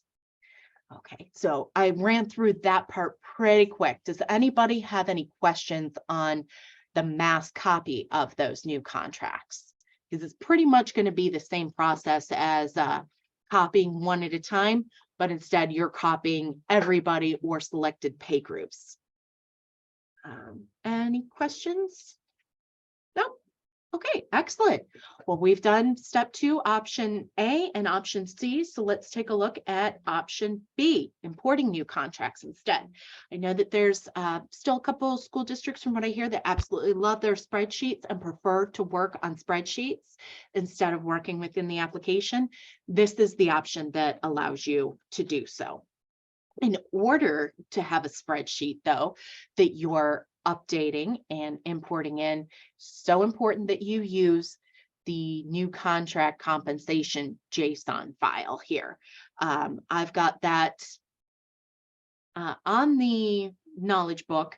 I did not upload this into each district's report manager. I had started to, and then I saw there were several districts that had their own version of this already existing, so I didn't want to confuse anybody, give you too many versions. If you need this, it's available to report, or I'm sorry, to download that JSON file and import into your report manager, either from the documentation or from that wiki under the download section of 8.7 that I showed you in the knowledge book earlier. With that, I have that already in my test demo, though. I'm going to go to Reports, Report Manager, and this is the new contract compensation report. Yeah, I don't. Okay, well, let's walk through how to actually do that. As I said, it's in the knowledge book, so let me take a quick gander over there, show you the process. Here's my new contract checklist, 8.7.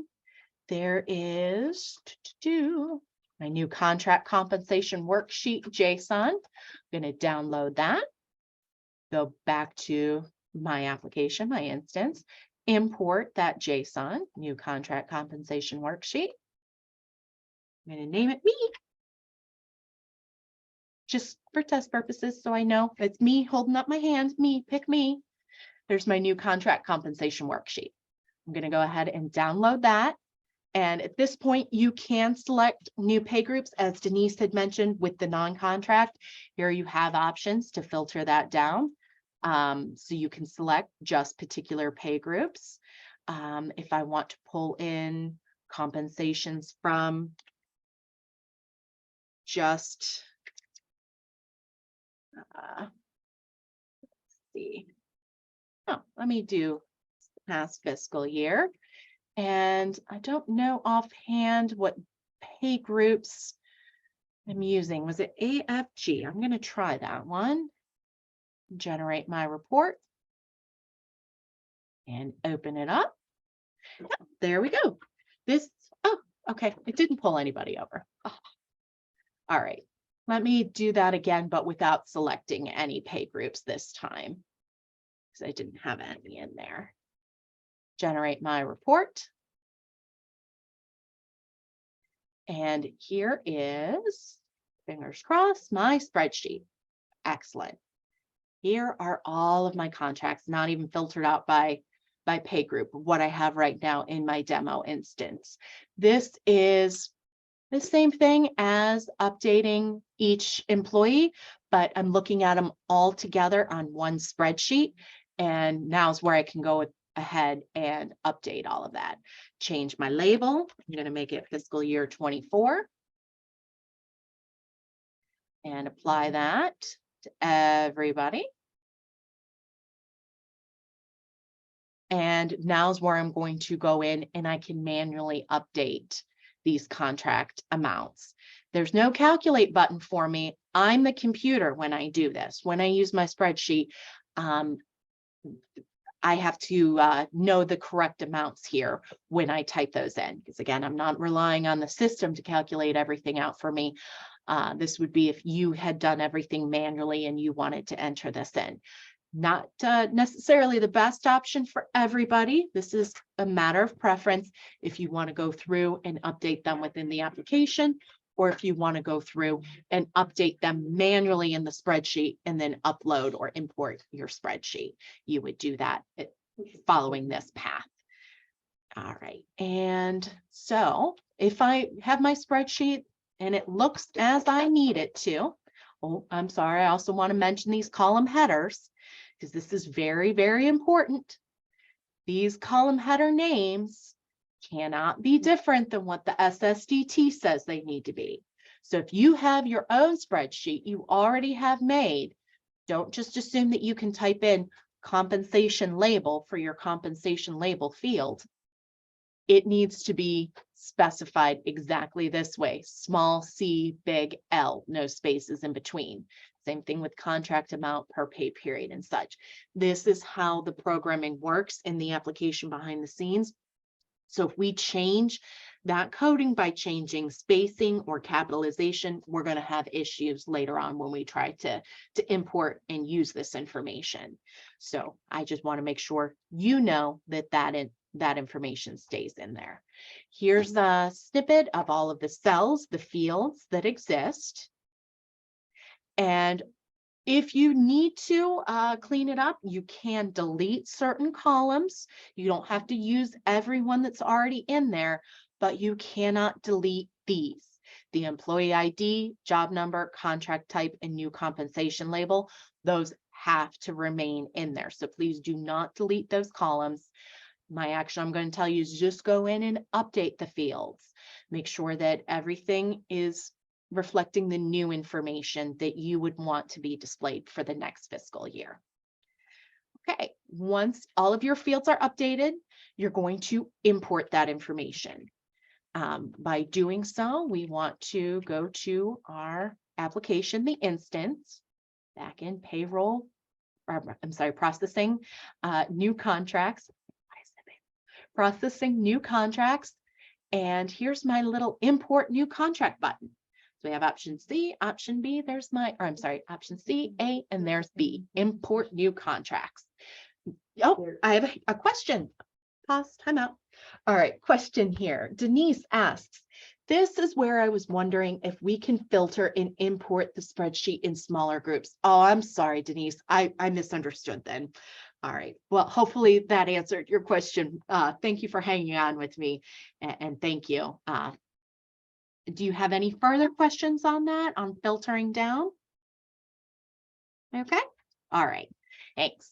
So when I go to import that, I'm going to choose the file, the spreadsheet that I downloaded and worked on, and put in my, import new contracts and the compensation or contract start date that I want in there, whatever that may be.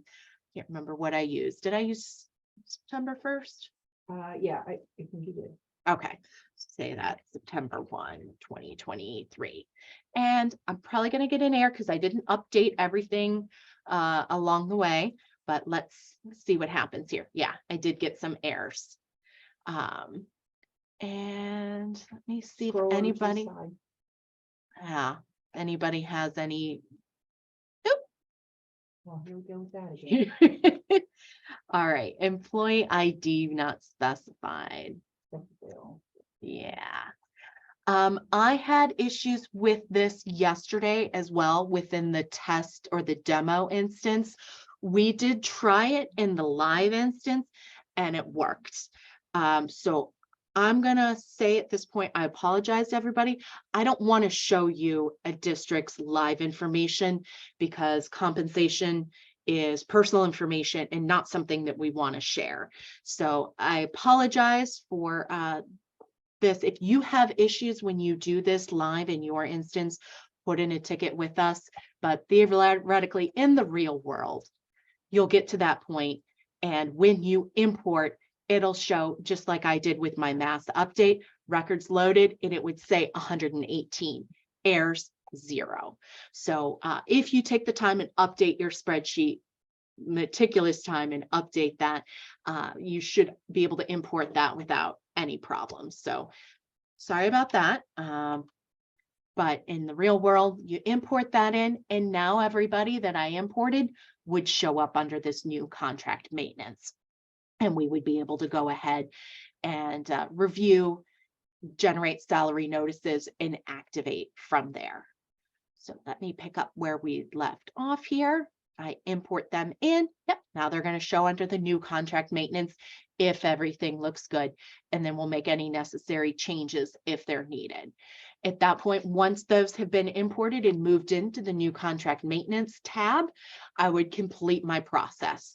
I would run my reports. I would take care of the non-contract compensations and then activate the new contracts. We have another question here. I find the dates very confusing. Can we get a list of what goes in what date field? Okay, we've got an example. First and last work day is contract days. What do we use for the compensation and position dates? The SSDT documentation is very good about that. Okay, I have Melissa talking in my ear here, so let me ask her to unmute herself and share her statement she was going to share with me with everybody.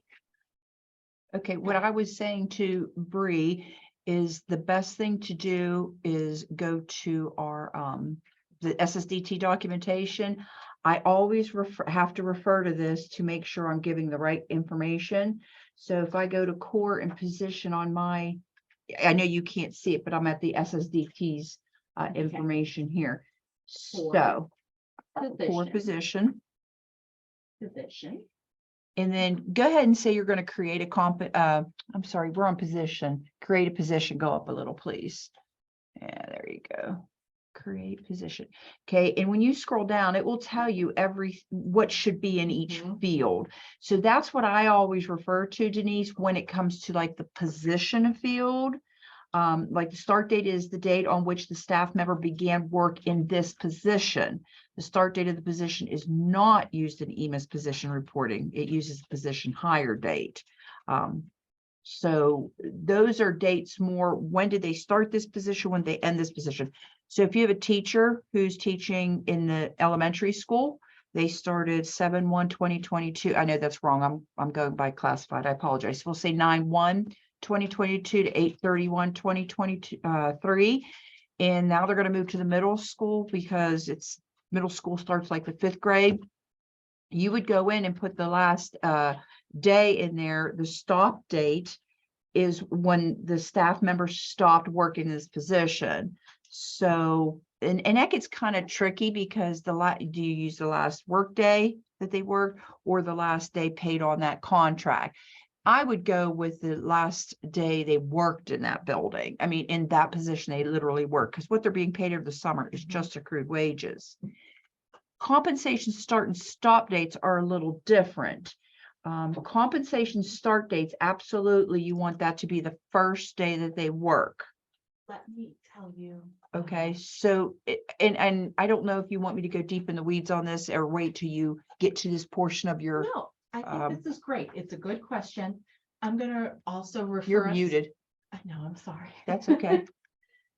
I'm going to refer us to the new contract. I'm sorry. You're I hear still myself muted. echoing.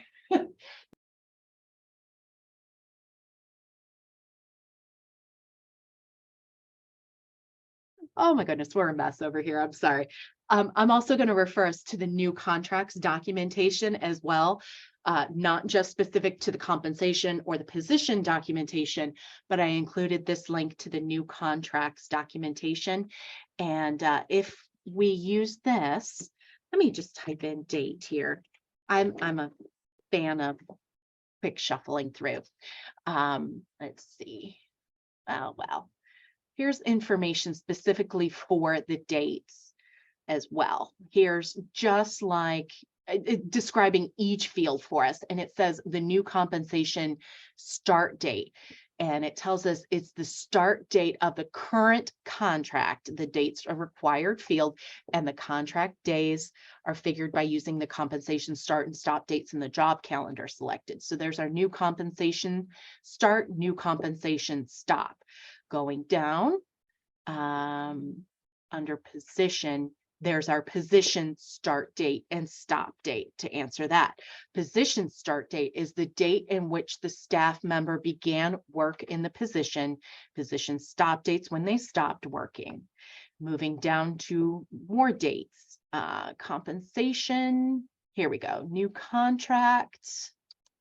And here's the historical context that I said you don't need to touch: the new calendar start date and the new calendar stop date. So there's lots of information in the guidelines here on the different date fields too, and how those are defined out. Does that help, Denise? Sorry. Did you have anything to add, Melissa? I didn't mean to interrupt or talk over you. You're fine. Are you ready to talk about these dates? Okay. Or if I'll wait till we get there. No, let's go ahead, and we're going to jump ahead from slide 34 then, which is completing that process for step 2 option. We've done A, B, and C now. We've run reports, we've done the compensations, and we've activated everybody. Let's go ahead and talk about those additional points and skip ahead to the start and stop dates. The PowerPoint is like a guideline for us, not necessarily cut in stone that we have to follow this in order slide by slide at this point with our additional points. So let's go ahead to slide 43. And did you want to go ahead then, Melissa, and talk about If you'd like me dates? to, I will. If you don't want to, that's fine. I I'll do can. it, that's fine. Okay.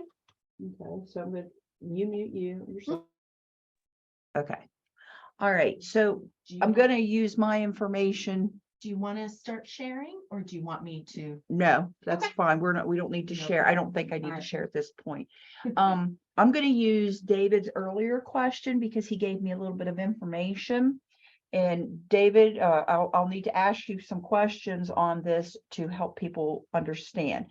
So he stated in his question, the last pay date for my stretch fiscal year 24 pay is 9/13/24. Okay, so that's the last date they're going to pay on the fiscal year 24 contracts. So at that time, you've already started into your fiscal year 25 contracts. Okay. So David, can you please tell me what would be the pay period for that payroll? Because that's what's important. It's the stop date just needs to be within the pay period, not the pay date of the last pay. So The pay period would be August 25th through September 7th. okay, so 9/7. All But right. the teachers will be in the building before the 25th of August for FY25. Right. So this is what happens sometimes. Okay, so I'm looking at August 23. So 24, there's a leap year. So the 25th would be a Sunday.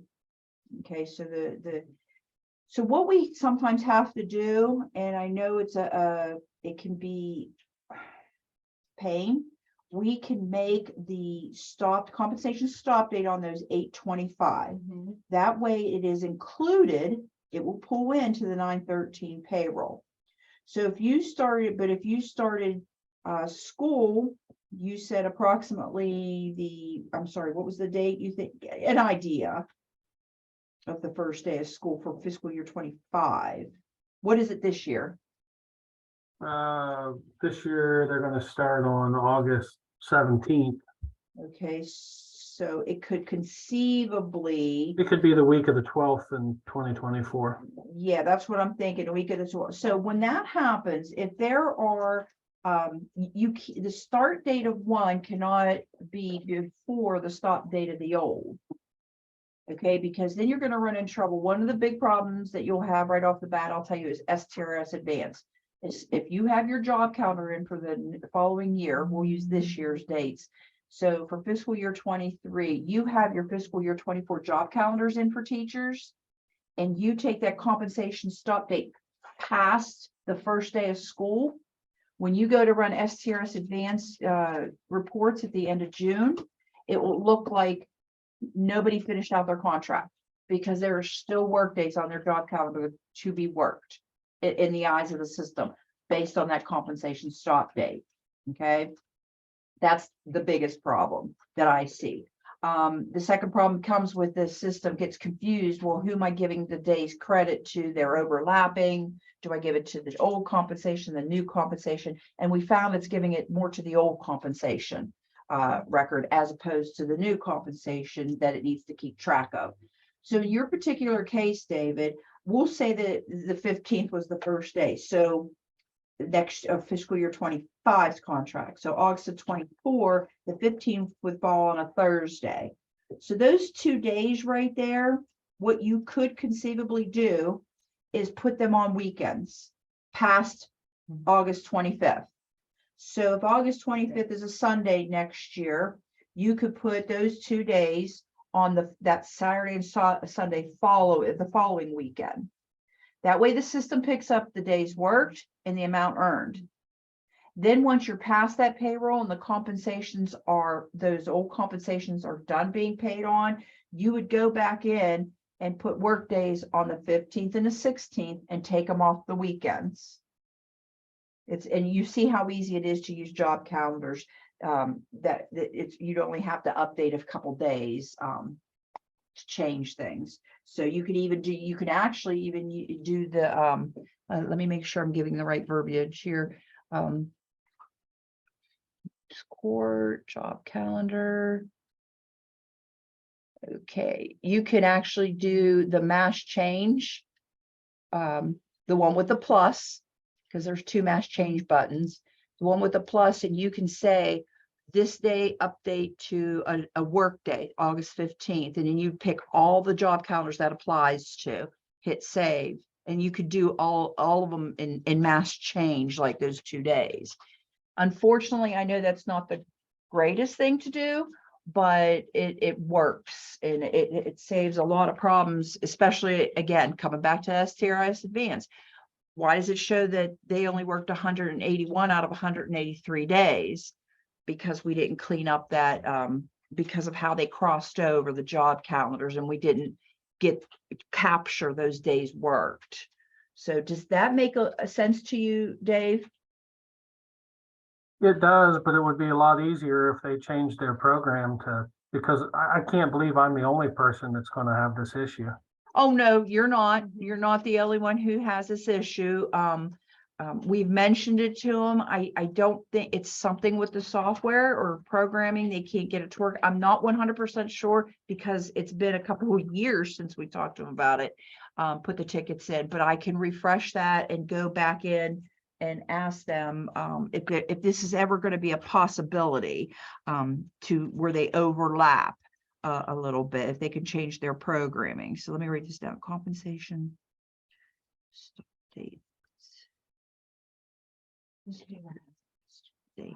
Okay. All right. So I will ask about that, Dave. For now, the way I explained it is what you're going to have to do. Okay. All right. Thank you for your patience waiting for that. Okay. So, and Jenny told us the same thing. That's what she does. She makes the work days on the job calendar on Saturdays, Sundays to make it work. Our problem is, and then we have another one. Our problem is our staff is off by 5 days. They started the current school year in 8/15, and their first pay was 9/2, which covered 8/21. Okay, so their first workday didn't even fall into your pay period for the 9/2 payroll. So what should have happened, as long as they were activated before 8/15, the system should have captured those days, I would think. So do I need to act? They were activated before that. And it did not capture those days? No, I just looked and sent a ticket, and Missy told me wait till we got to this point. Okay. Okay, because you know why? And it happens every year for us, because that when we Right. start never falls in that pay. Next year, actually, it will. We're starting a week later. Okay. It will fall correctly. If your district so happened to go back to that starting a week early, what you would have to do is make the compensation stop date on the old contracts well, I think you're okay there, because if the 9/2 was your first payday last year, I'm trying to work this out in my head, so I'm sorry. So I'll go back. I went back the wrong way. So the 19th was the last pay. So that would have worked, your old compensations. So what you would have had to do, since it was crossing days, is put some days on Saturdays to to get that to pick up the days worked and the money earned for those days. So for Mhm. this, I guess for this year, to pick up those 5 days, should I just move them off the calendar from the beginning of August and start adding them? Because now my problem is my school year's over now. Right. Yeah, So today's do I last put day. those 5 days in now, or do I need to manually go through and You're gonna fix have each to manually go classified? through and update everybody's. And I will tell you this, you can do a mass load for this. Okay, Your compensation. So if you can extract the compensation, I'm trying to think, to get the teachers' names, go to your compensation tab for contracts, filter the teachers, export it in the data Excel, and then we can clean it up and move things off that we don't need. I just want to make sure we get all the teachers right. that this affects, because you'll want to use the start and stop dates as well when you filter. And then we can take it down and add the columns we need for the adjustments, the 5 days, put a formula in there to get the amounts you're updating. Then we'd have to copy and paste the data into a different column, the actual column, and get rid of the column with the formulas in it, because you can't upload something with formulas in it. So there is a way to do that, and it's not as bad as it sounds. I know it's a problem, period, because it's causing you issues. But the fix isn't horribly laborious. So we'll get you, if you need help with that spreadsheet, you let me know, put a ticket in, and I'll at least get it, like, you get what you need in there, and then I can take over and help fix it up for you if you have any issues with using the Excel and the formulas. I doubt you will. You're better at Excel than I am. Okay, thank you. You're welcome. So actually, Kayla brings up something very important that's going to affect your fiscal year. And I'm sorry I'm injecting this into a new contract chaining, but she's gone in and checked to make sure the days are correct for her teachers for days worked, days earned. This would be an opportunity for you to do the same thing. So come June 30th, when you're working on STRS Advance, you're not caught off guard. You have everything updated that needs to be updated. So, okay. All right. So there's one more question. It says, do you have to go back and change them, or you can leave them?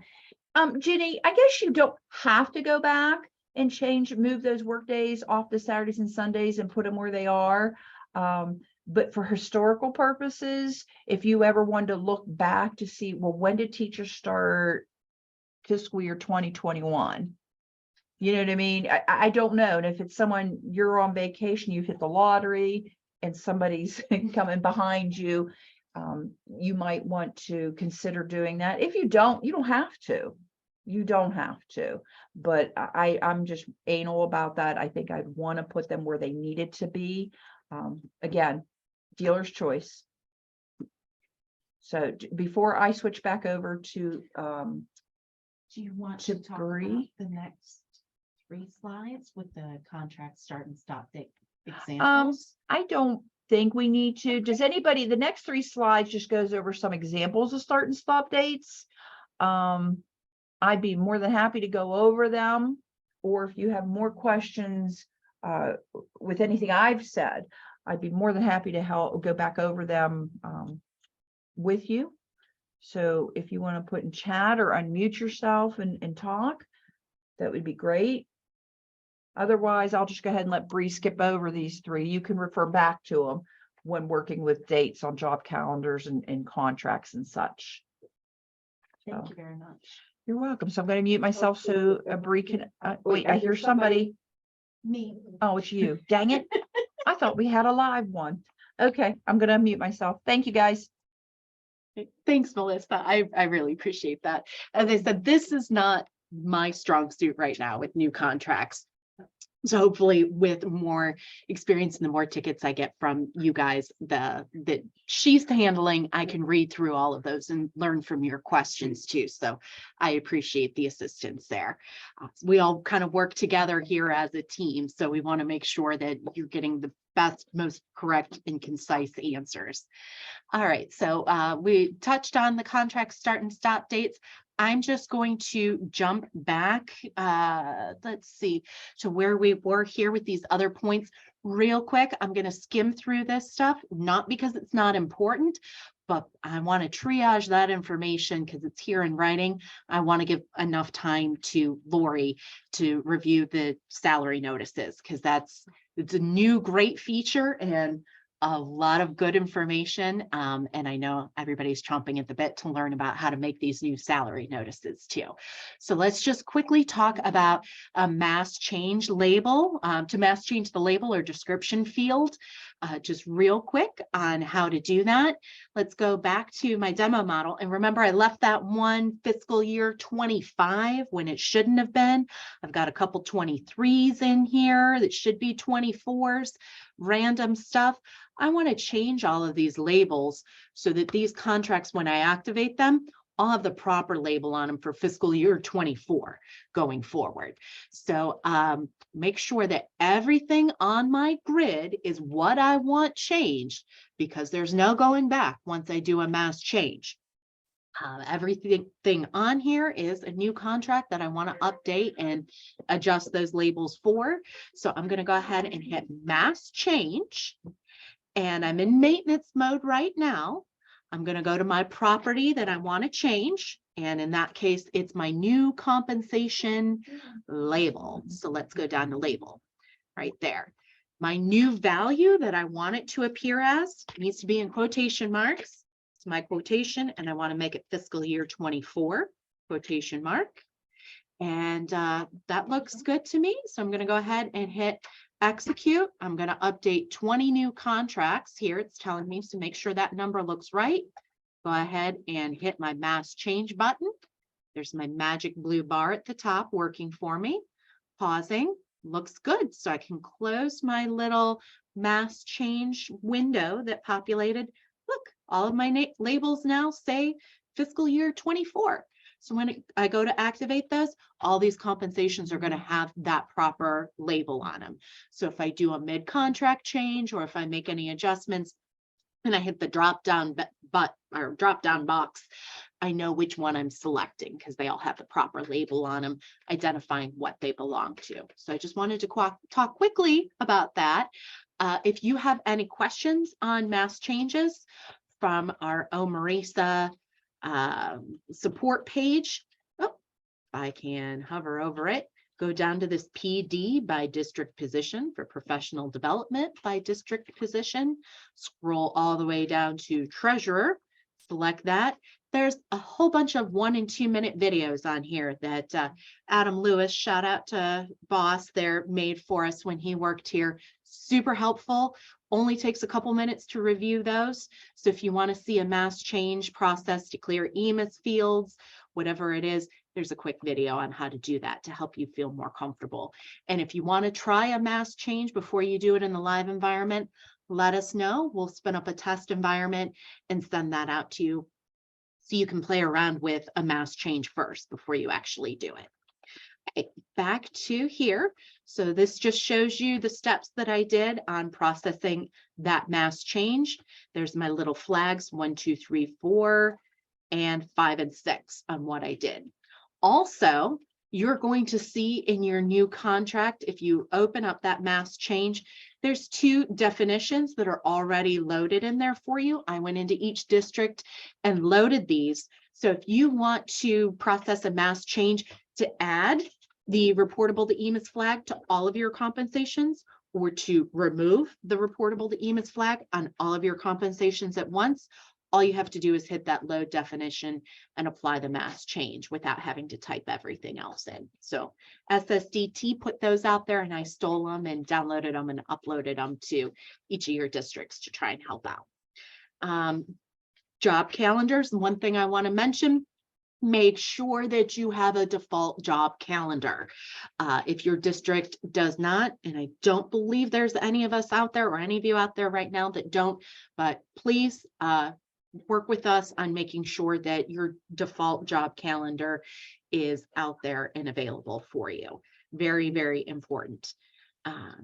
Moving on as well, there's some documentation here on the compensation journal and the adjustment journal. If you need to make any adjustments, there's quick links to all the documentations on those. And then EMIS, I already noted, don't worry about activating your new contracts. Go ahead and activate them now. EMIS, when it pulls in for the reporting period for your final Ls, is paying attention to those compensation start and stop dates. That's the compensation start and stop date. So if your compensation stop date for your new contract is July 1st or later, it won't get pulled in to your new EMIS, I'm sorry, your L reporting period for your current EMIS fiscal year. So don't worry about that. I understand it used to be an issue with Classic. That's been resolved for redesign. So not a problem. You can have those both activated at the same time, even though they're not currently active at the same time. If for any reason you have a new contract that's showing up, and when you do your data collection or your EMIS coordinators do your data collection, all we have to do is deselect the report to EMIS box on the new contract. Then we can go back in and make sure it's selected again. So it gets pulled in for your mid-year report. And we talked about the start and stop date. So the final thing I want to mention on the new contracts here is supplemental coaches, because I know there's a lot of questions about this. So here is an FAQ directly to SCRS and how it affects supplemental coach reporting. So please, in your free spare time, which I know all of us have a lot of, right? Take a look at those FAQs, but know that you have two options with supplemental coaches. You can do this by either using a default calendar, which again, you should all have, and set that supplemental coach position up as a non-contract compensation tied to that default calendar. If you have multiple days being added, like a coach that's paid once or twice a year, then you use adjustments to add in those days. You're going to need to use that adjustment documentation I included right before this on updating those SCRS days and hours. It will pull in on the pay report as well as the SCRS report if the transaction date of the adjustment falls within that pay period. So dates are extremely important, and make sure that your position type is supplemental. The other option that you have, the other option that you have is to use a contract compensation, create a job calendar for that, and point to that job calendar with days on it. You need to uncheck the stretch pay box, and that job calendar has to have dates inclusive of your payroll. So make sure that that job calendar has a date active in the payroll in which you're processing that payment for the supplemental coach position. You cannot, or you can modify that amount. And again, make sure that the position is supplemental. All right. And then salary notices, Lori's going to go over in just a brief moment. I'm going to pass the ball off to her. So I'm going to tell you, please refer to the knowledge book that we have. 8.8 is salary notices. Here's a brief overview of what or a little snippet rather, a sneak peek of that salary notice documentation. Any questions before Lori comes in to talk about the salary notices? Any verbal or in chat? Last call. Okay, if anything does come up, don't hesitate to put in a ticket to F staff and let us know. And then I just want to quickly mention, coming up real quick here in 2 weeks or less than a week and a half, we have the fiscal year-end treasurers meeting. It is very important that you register for that in advance, especially if you want to receive your CEUs. Registration is going to end Friday next week. Oh, Jenny says, did you say I can activate new contracts now? Yes, the new contracts can be activated if once everything's complete, you've done all of your steps and you've reviewed your salary notice process. You can activate those contracts. You don't have to wait for the new fiscal year to start. you can activate those. If everything's done, you can do it by end of day today. And it won't cause any issues with your EMIS reporting going forward, because it's that new contract start date or the new compensation start date, rather, that is the important piece. So good question. Thank you, Jenny. Oh, you're welcome. Okay, so please, yes, everybody register for the year-end treasurers meeting. We have 3 sessions you can join. Monday, June 5th at Buckeye JVS. They're great hosts and it's a pretty drive, so feel free to do that. Or come to OME-RESA. We love to see you here, and we always have donuts, which is always great. And you can join us by Zoom too. So pre-register for those. Thank you so much. All right, no other questions. I will go ahead and say, hey, Lori, it's your turn. Hey, thanks. Thank you.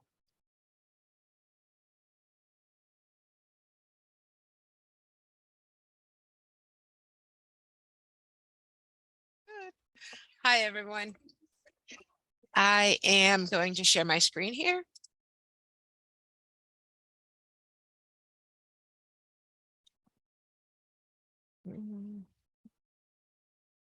Okay, does everyone see that? Okay, so real quick, we're just going to go kind of fast over some of this, but all of the instructions are right here, and they are also on our website, as Bree said. As you all know, when you go in and create your salary notices, there's a couple of different places that you can create them from. You can create them from the employee compensation screen. Anytime you want, you can go to any compensation, click on the eyeball, and from that point, you can click on the salary notice and generate your salary notice by picking the options that you want. The other place to do it is from where Bree just explained, doing salary notices from the new contracts. When you do it from the new contracts, those new contracts cannot be activated. It will only work on the ones that have not been activated yet. In Bree's demo, all of these are the new contracts that are there. So these are the ones, when you click over to here to salary notices, these are the ones that will be generated from the notices. From that point, I'm going to show you how to download the SSDT's new contract that you can modify. From their website,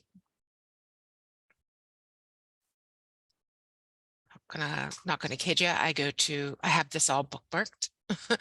From the SSDT's website, there is the library that they have of the downloaded forms. And if you go in and look for the customized salary notices, you'll find a list of the downloadable forms. There are some that are preset for you that are very helpful, which is where I started. This one here is the default salary notice, and there's a couple of other ones that are already out there for you. I personally downloaded the one with the rate information for us to start with. Once I downloaded it, I saved it and I began to modify it.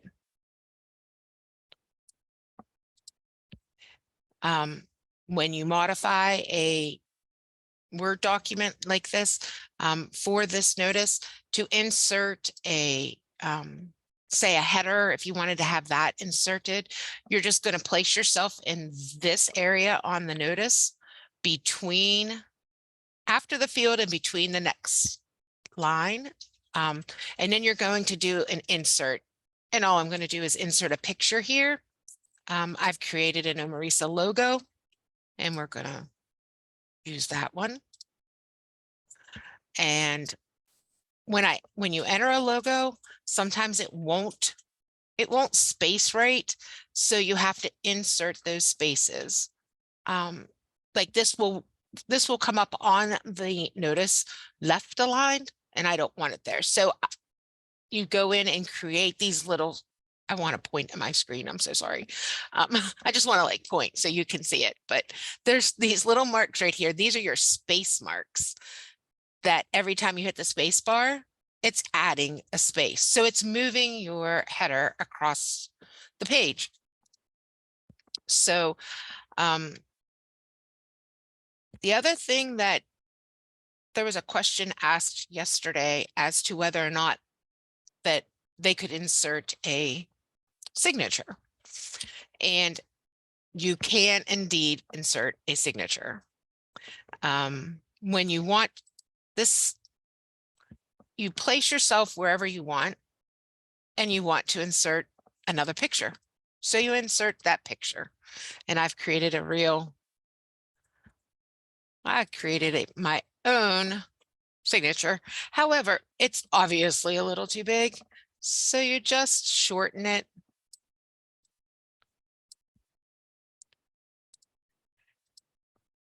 And that's what it'll look like.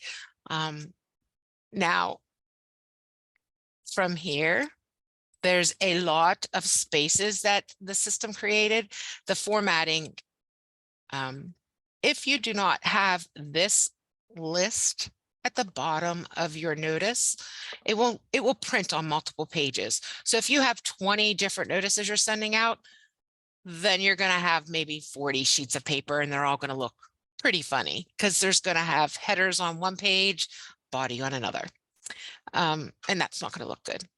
So when we inserted that header, it added lines, and we don't want those lines. So from here, you can see, I don't really want the Board of Education above my name because I'm already the president. And to modify it, I just go in and modify the words.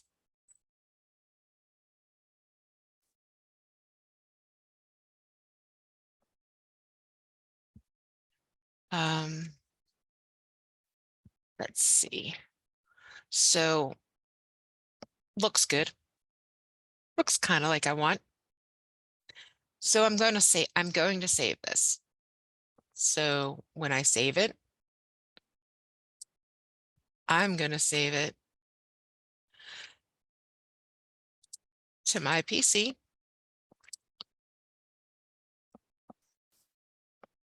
And I'm going to save it as the number 2 fiscal year 2024, because quite honestly, this is the 4th time or 5th time I've created this one. When I created it, this is where we are now going to, we've gone through all these instructions and we've customized the new notice.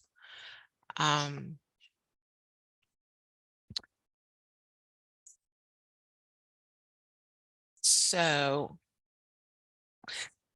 oh, I did miss one thing. When you create your form, you want to be able to see all of these marks.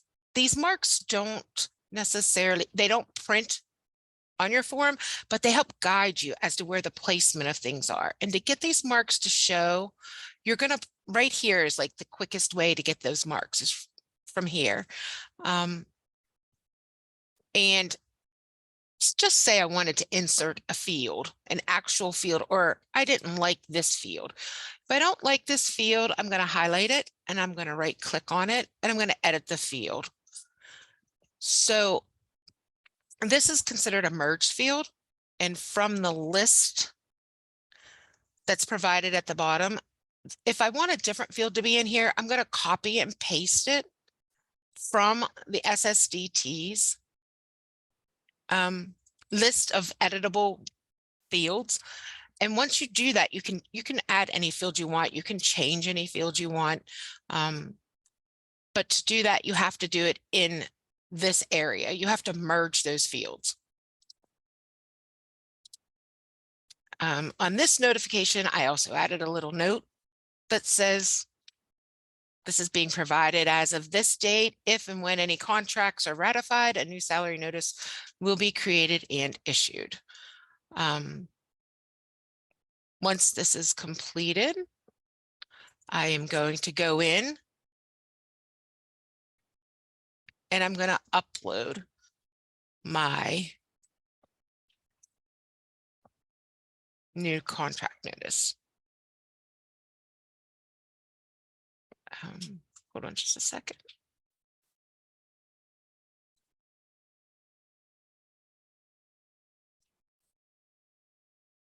We are going to go into reports, report manager.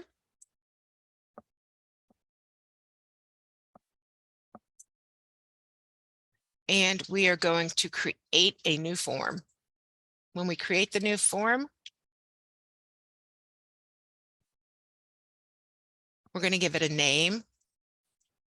And this is important right here. You want to make sure the entity type is new contract, because that's where it is going to load the new notice, so that when you go to the drop down to pick it, it's there for you. So we're going to use that notice, and then we're going to save it. Once it's saved, we're going to go back to new contracts.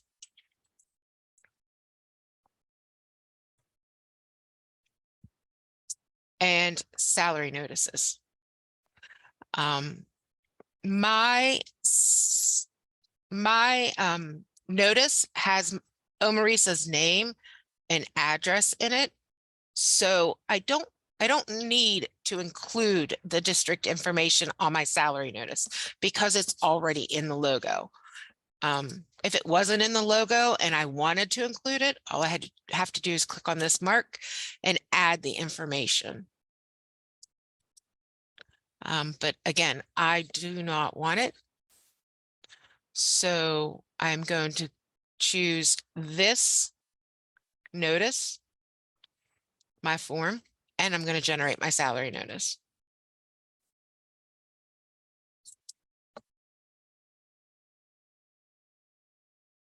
And that's the finished product.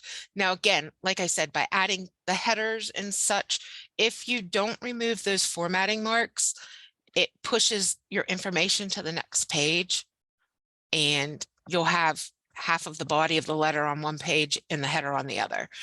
But you can see that all of the information, like the header is there, the date, these are the fields that were there, my signature, my nice Presidente signature is there. And as the president of the board of directors, I would give every single one of you a raise along with myself. But any notice that you wanted to put here is specific. There was a question yesterday about that it'll be payable in 24 installments beginning on this date. You can make this date a fixed date instead of using the compensation start date. You can just delete that field out of there and put a fixed date. So if you wanted it to be, I don't know, August 1st, you would just type in August 1st, 2023. That's when it would begin. And that would be a fixed date. But again, when you go to use this notice again, you have to keep that information in mind, that you have hard coded that information. Are there any questions?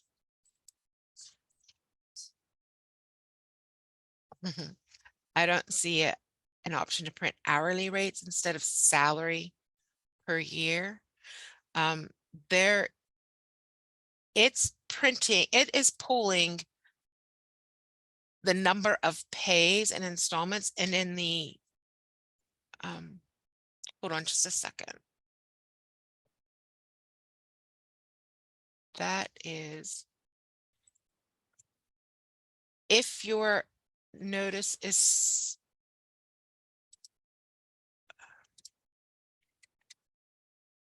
hold on just a second. The downloadable fields.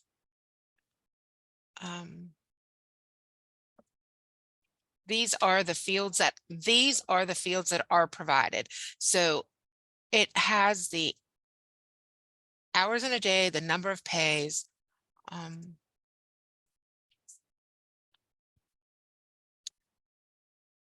this is this rate and rate type.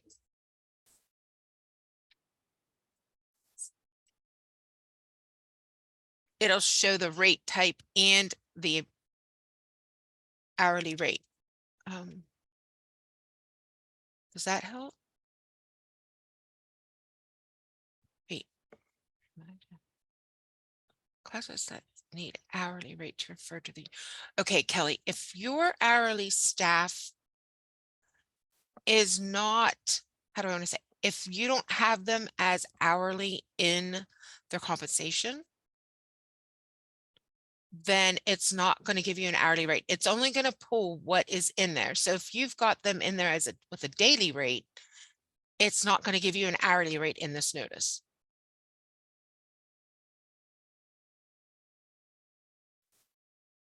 Is that what you're looking for? I can't hear anyone.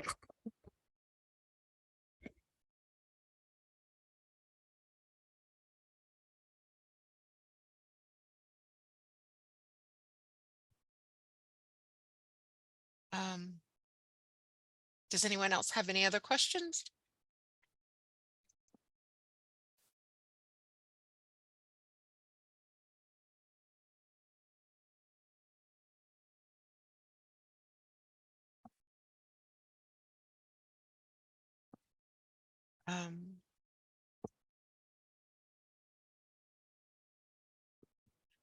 That's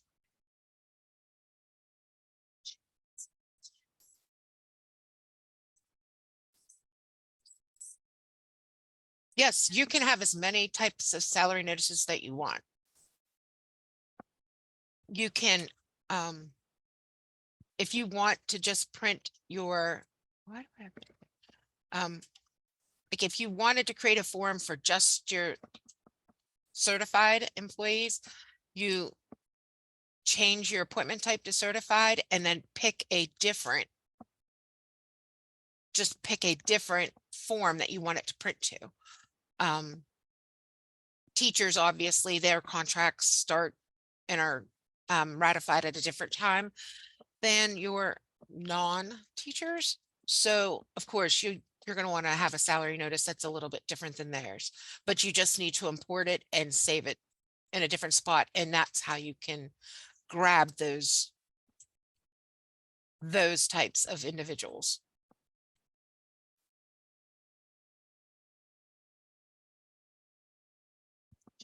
Our compensation screens only show daily for everyone certified and classified both.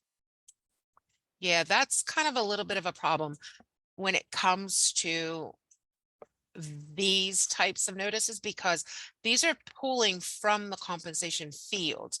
I haven't yet figured out a way to do what you're asking, because again, it's a daily rate and that's what it's pulling. Now, you don't have to have your compensations in there as daily. You can have them in there as hourly. I'm not sure like if that's an option for you or not. I know someone had asked the same thing yesterday, that they had daily in there for their non-contracts and or their non-teachers, they're certified, they're classified people. And if you don't change them to hourly, then the system's not going to be able to give them that information like that.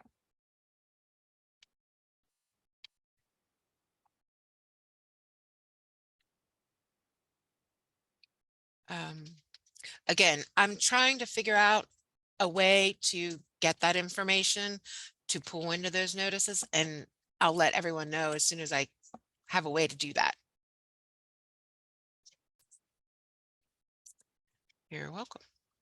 Does anyone else have any questions? Okay. Well, that's it. If anyone has any questions in the future, or you're working on your salary notice, you want to create a new logo that's insertable, Even if you want to create a logo and insert it into a generic notice so that you can save it for future reference, and modify your salary notice however you want, just let us know. Just put a ticket in and I'll be happy to help get you where you need to be or want to be with it.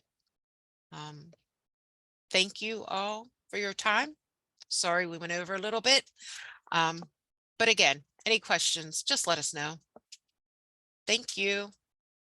Thank you, everyone.